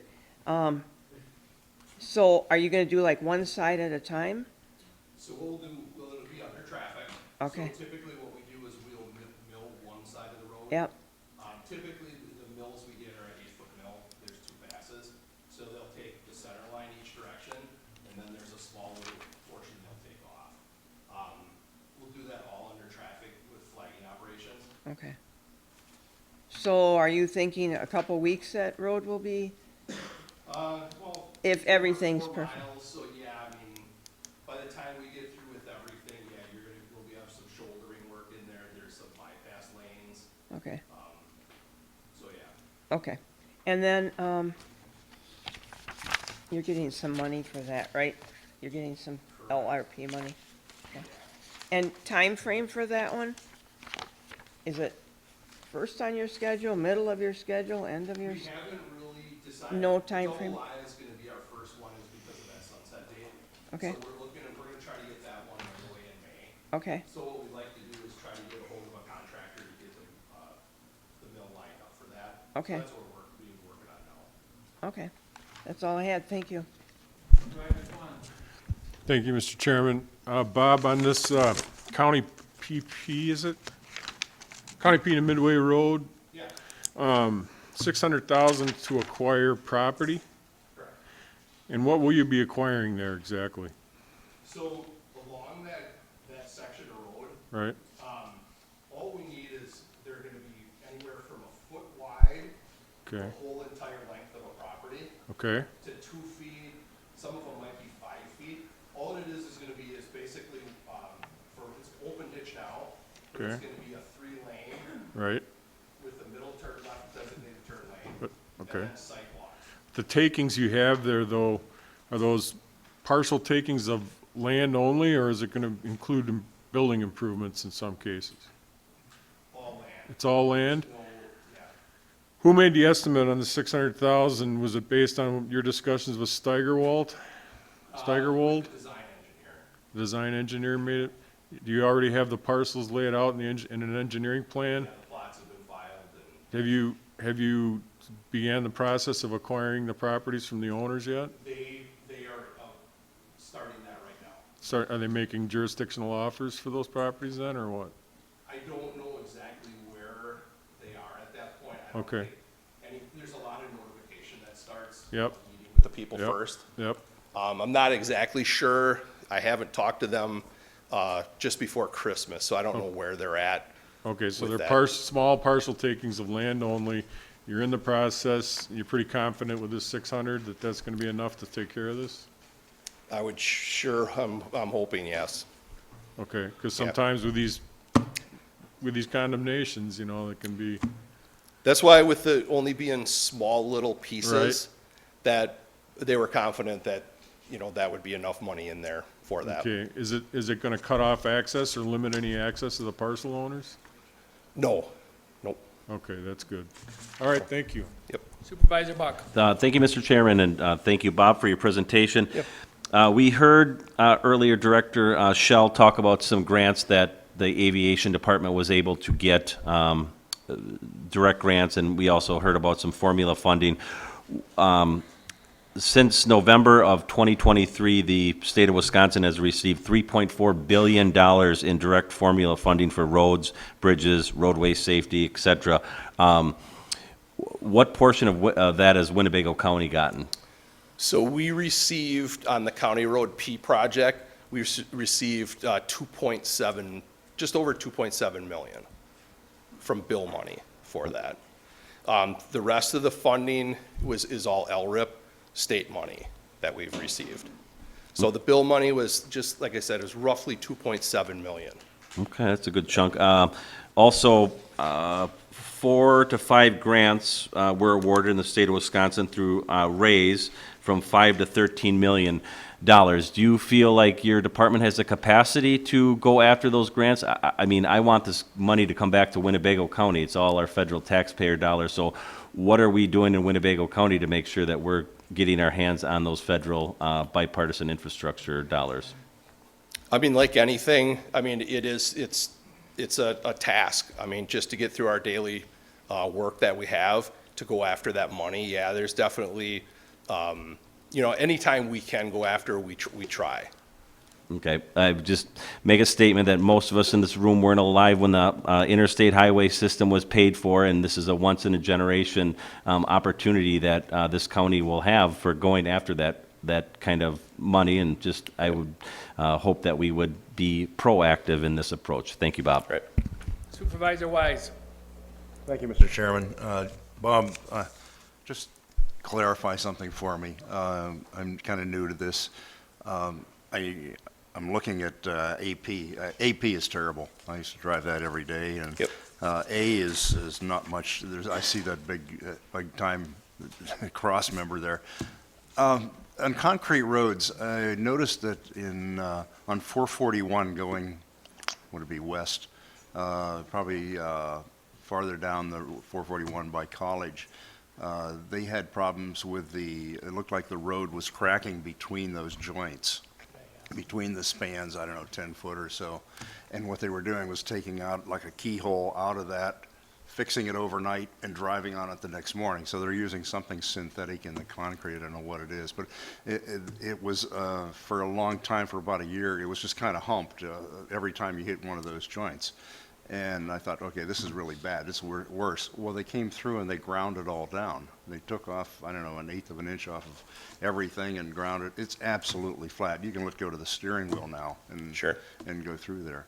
Is this something that is this a technology that we can use for, probably not for AP. AP is beyond that, but on A, that's a big chunk right there. Is that something that we can do? Can you explain a little just to me? If you'd rather do it offline, that'd be fine. But So we are going to utilize, they're diamond grinding. Okay. So we have a project coming up on County Road I, on the south of town, up by the airport out there. One portion of that from West Waukau Ave out towards Basler in there, that will be a diamond grind in there. So that will be utilized on that project. So that surface in there, you drive it right now, yeah, there's some settling and some panels that are out, but that will be a diamond grind, that first section in there, and then it'll be reconstructed after that.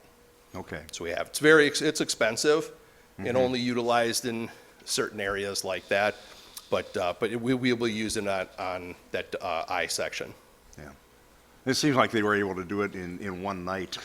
They could put that in there, and even though you had a little hump for a while, and we'll wait until it settles enough, and then they take that grinder on that. Yeah, we've done, I mean, some of these areas, in those pictures, you'll see the asphalt that we've used in there. There's different types. There's a Techcrete, there's mastic, there's all different types of material put in there. Those are more of a temporary fix. One thing on CB over the years, some of those areas have actual blow-ups when the concrete heaves. We've removed those and we just put asphalt in them. Just to buy us some time where we can go out there and knock those and pour them back in concrete. But yeah, there are those, but they're more of a temporary fix like that. A lot of that up there are your bridge approaches coming up to a span. They settle. You know, you can wedge them with asphalt, and eventually you just got to rip them out and you know, replace that base back in there and re-pour them. So, Okay. that answers your Yeah, question. thank you, Bob. Yep. Supervisor Schellinger. Talk about the Pacer rating. Are there any other factors that you consider when recommending projects for the capital improvement plan? So when we look at, I mean, obviously, Pacer ratings are a big driver, but ADTs, the average daily traffic counts. Obviously, you look at some of these roads, you know, like AH, where you have 200 cars on there a day. You know, that's one of those where typically if there was more traffic on it, we would have probably moved that up. But, you know, you're looking out there, it's been a lot of years since something's been something since 1979. You can only kick it down the road so often, but traffic counts are a big driver on that. Also, we start looking at, you know, how heavy of a traffic. You know, you start getting those areas where there's, you know, a lot of trucking. AP on that area up there, that's asphalt up there. That's why we took extra traffic counts up there to get a thicker concrete in there because of all the heavy truck traffic. So those are a few things that we do definitely look at. And then does that go into like some kind of matrix, or is it more just sort of your qualitative assessment of those different things? So what we look at it, so when those Pacer ratings are done every 2 years. So when we get those Pacer ratings back, we'll go through and we'll look at where we're at with those roads. We'll look at roads that, you know, maybe they've been paved 6, 7 years ago, where we probably need to get some maintenance on those. So we'll use a hot rubber sealing, and then the following year we'll do a chip seal. That's where you can bump those back up into that 6 or 7 rating. So it's kind of, you know, roads are always going to get bad, but a lot of it depends on the severity of the winters. Okay, thank you so much. Thank you very much. We have nothing else. Right. County Executive Damel.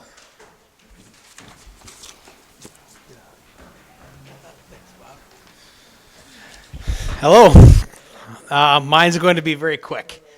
You're welcome. All right, so first, a quick correction. We talked about the Second Chance School. I just wanted to get that right. They have changed the name to the True Academy. They felt it was more uplifting for the students than Second Chance or you're out of here, kid.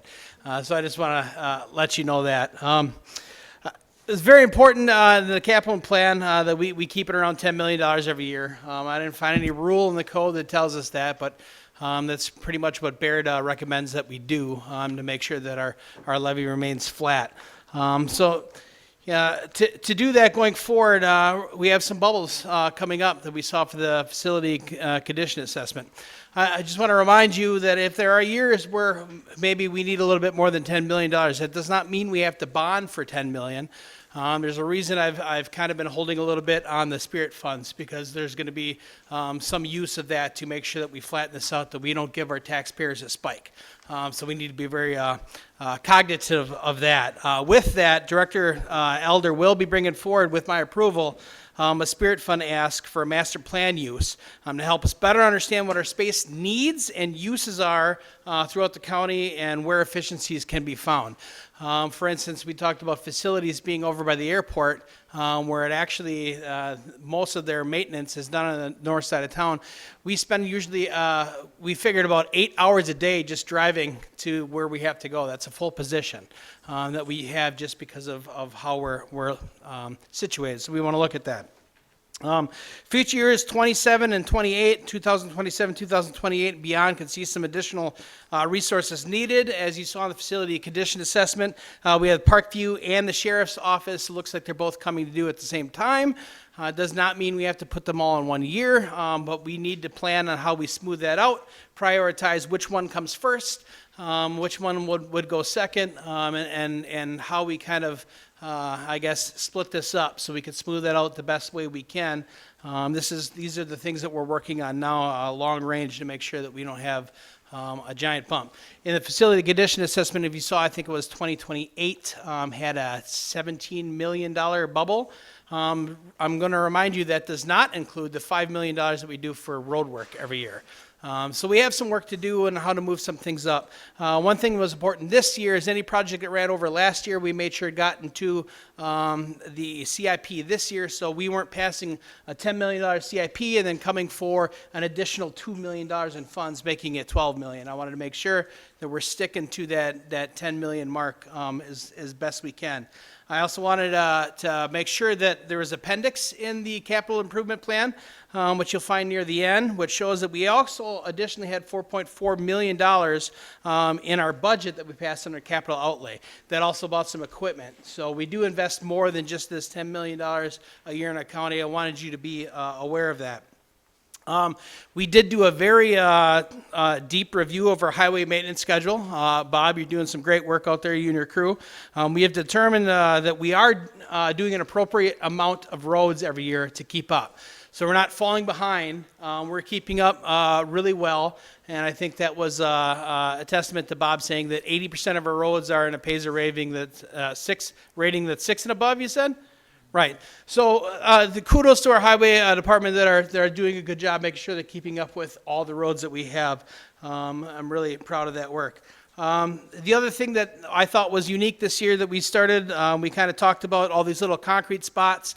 They're not big enough to be a project in a whole, but how do we kind of get this done? How do we figure this out? Do we have something that buckles? How do we have some flexibility? So Bob kind of came up with that $300,000 concrete repair thing to help us maintain what we have until we have to fix them. I don't think our taxpayers should have roads completely go. I had to use a little filter there and not say a word I don't want. Our road should be nice, right? So if there's a giant pothole, we shouldn't say, let's just let this giant pothole sit for a couple years until we come back and fix the road. So we should do a good job of fixing that. And Bob, I really liked your ingenuity of that idea. I look forward to that. The last thing I wanted to add is we really did a comprehensive plan this year. We brought all departments that were doing a CIP together. We made sure that our projects were cohesive, that they worked together. For instance, in the park parking lot plans, you will see the Boom Bay Road or Boom Bay boat launch is being kind of redone. That wasn't scheduled till 2027. But we're going to be out there on Double M. We're going to have all our equipment right there and our crew there. So why wouldn't we just do that parking lot now instead of waiting? So I think that was really Bob and Adam coming together saying, if we're going to do this, how do we look at all the projects when we have our equipment out there and make sure that we are maximizing our efforts, not coming back and driving equipment on a road we just finished. The last thing we want on Double M after we're done is heavy equipment, right, Bob? Right. So that being said, I really am thankful for the crew, for everybody coming together. I think we did a good job today on this CIP. Supervisor Eisen, I know it was a lot of information. I apologize for that, but it is $10 million we're looking to pass here. And I just wanted to let everybody know that Director Kaiser was excused tonight. He could have made it, but he had a nasty cough, and we thought it was best that he just stay home, and me and Mike would have it. So with that, if there are any questions for me on the capital improvement plan, I'd be glad to take any that you have. Supervisor Buck. Thank you, Mr. Chairman. I'll turn it over to Supervisor Hanson here. Thank you, Mr. Chairman. Thank you, County Executive Damo. I'm glad to hear something that you just said, because this is not easy. This is not as easy for me to say because I think it is. I'm scared that it's going to be misinterpreted. we discussed and we have before us a lot of money and a lot of projects. I'm glad to hear you mention the ARPA and the Spirit funds. I will be perfectly candid. Based on what I heard from the residents in District 26, as I walked and gathered information, I would be highly uncomfortable advancing a single more dollar from ARPA Spirit funds for any project other than what we have before us right now.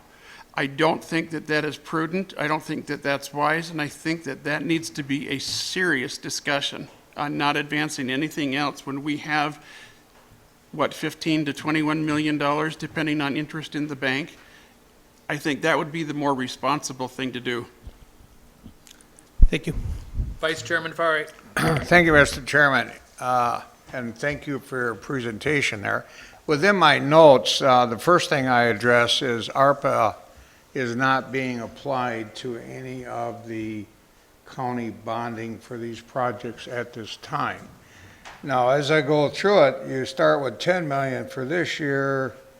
Next year, you're up to 17. Although I don't know what the other funding, how that works in there. Then you're 14 and 15, et cetera.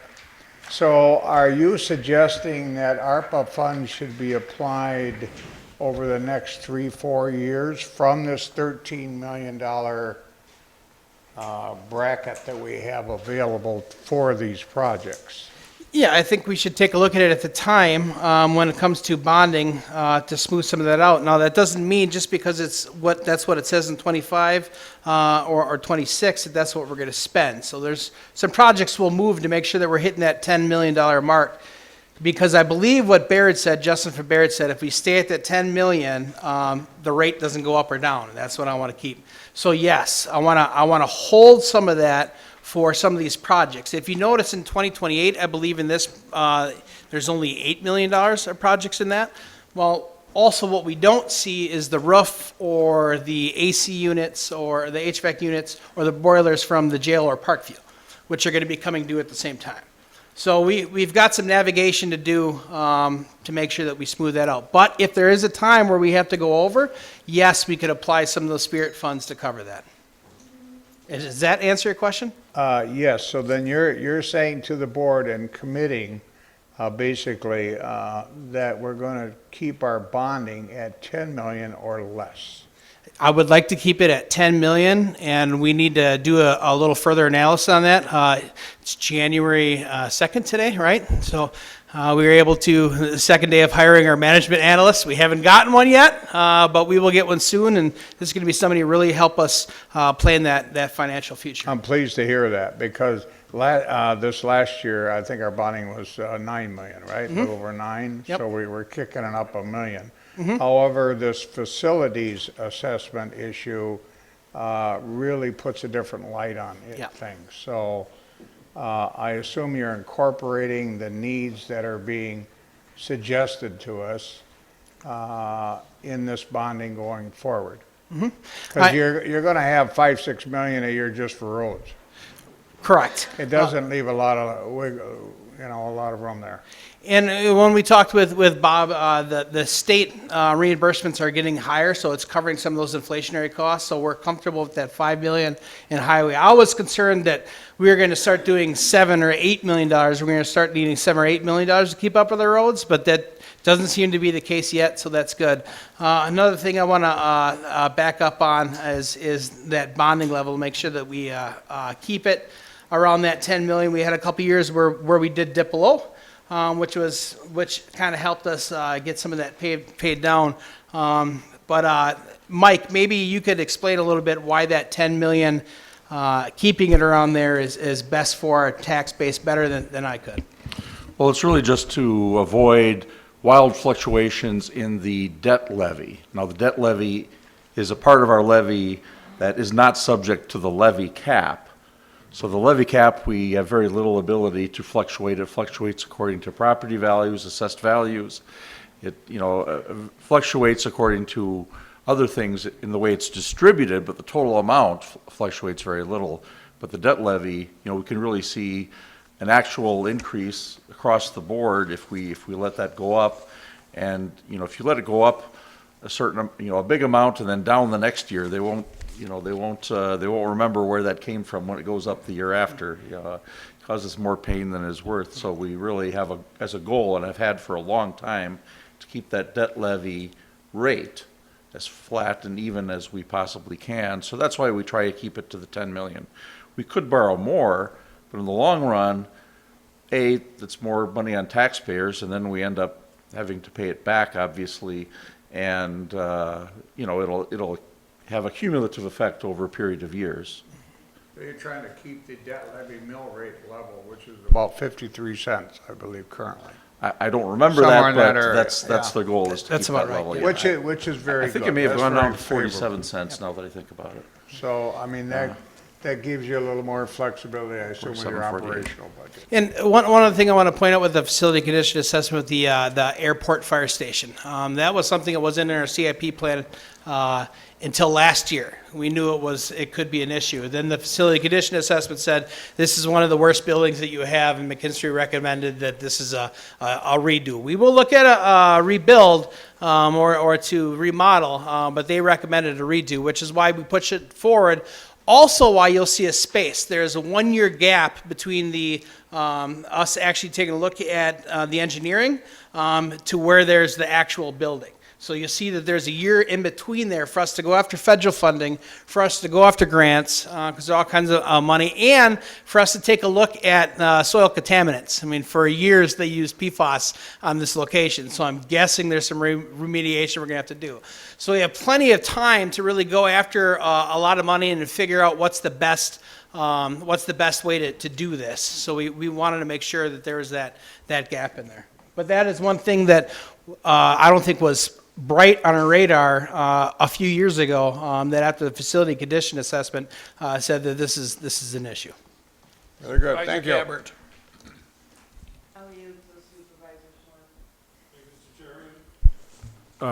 John, I was noticing here on page 50, UW Fox City Student Development Food Service, we voted for an allocation there, 341.4, and you have an open status here on this yet?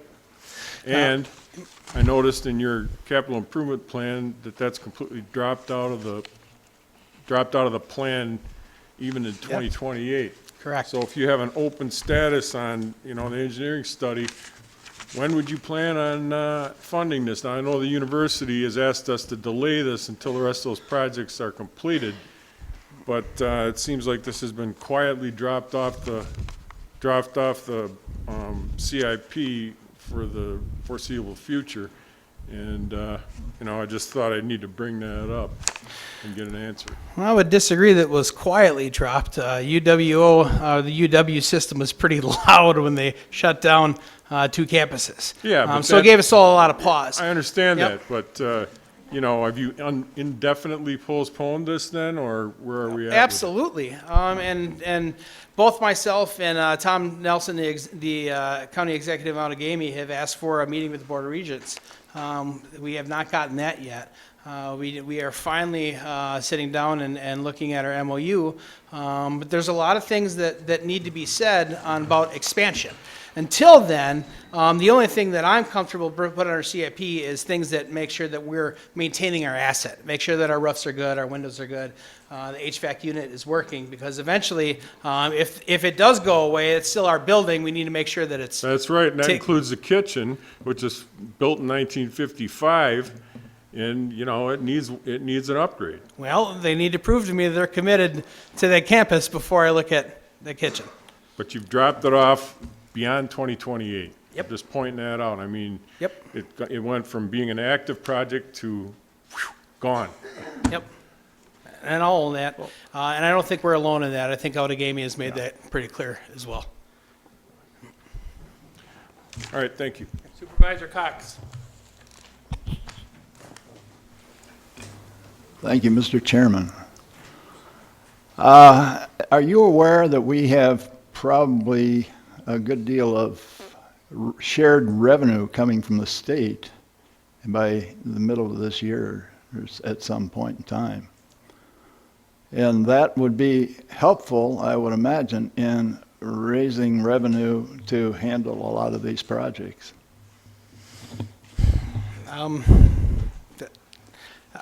I would love to agree with you, but our wage study, I think we are counting on a lot of that, and as well as negotiating with our deputies union, which hopefully, Mike, knock on wood, we have a good week this week and next week. But I have a feeling that's going to eat up most of it.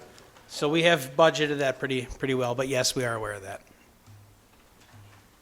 I was just going to say, that is included in the 2024 operating budget, so it's already all spent. We had a pretty good estimate of what it's going to be from the state, so.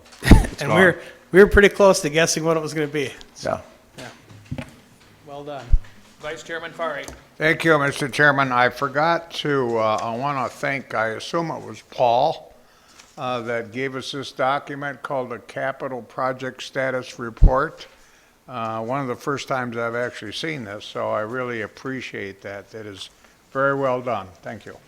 Yeah, Paul and Leslie, the financial analyst in our finance department, really did the most of the work on this. So a lot of the credit goes to them. That's a very nice document. Thank you. And that particular report has been presented regularly to the Personnel and Finance Committee now. Okay, good. Thank you very much. Thank you very much. Thank you. The last things I have to say is, if you plan to get paid, don't forget to have it in by tomorrow at noon, your per diems. And a Happy New Year, Supervisor Albert. Motion second to adjourn. All those in favor signify by saying aye. Opposed, say nay. Adjourned.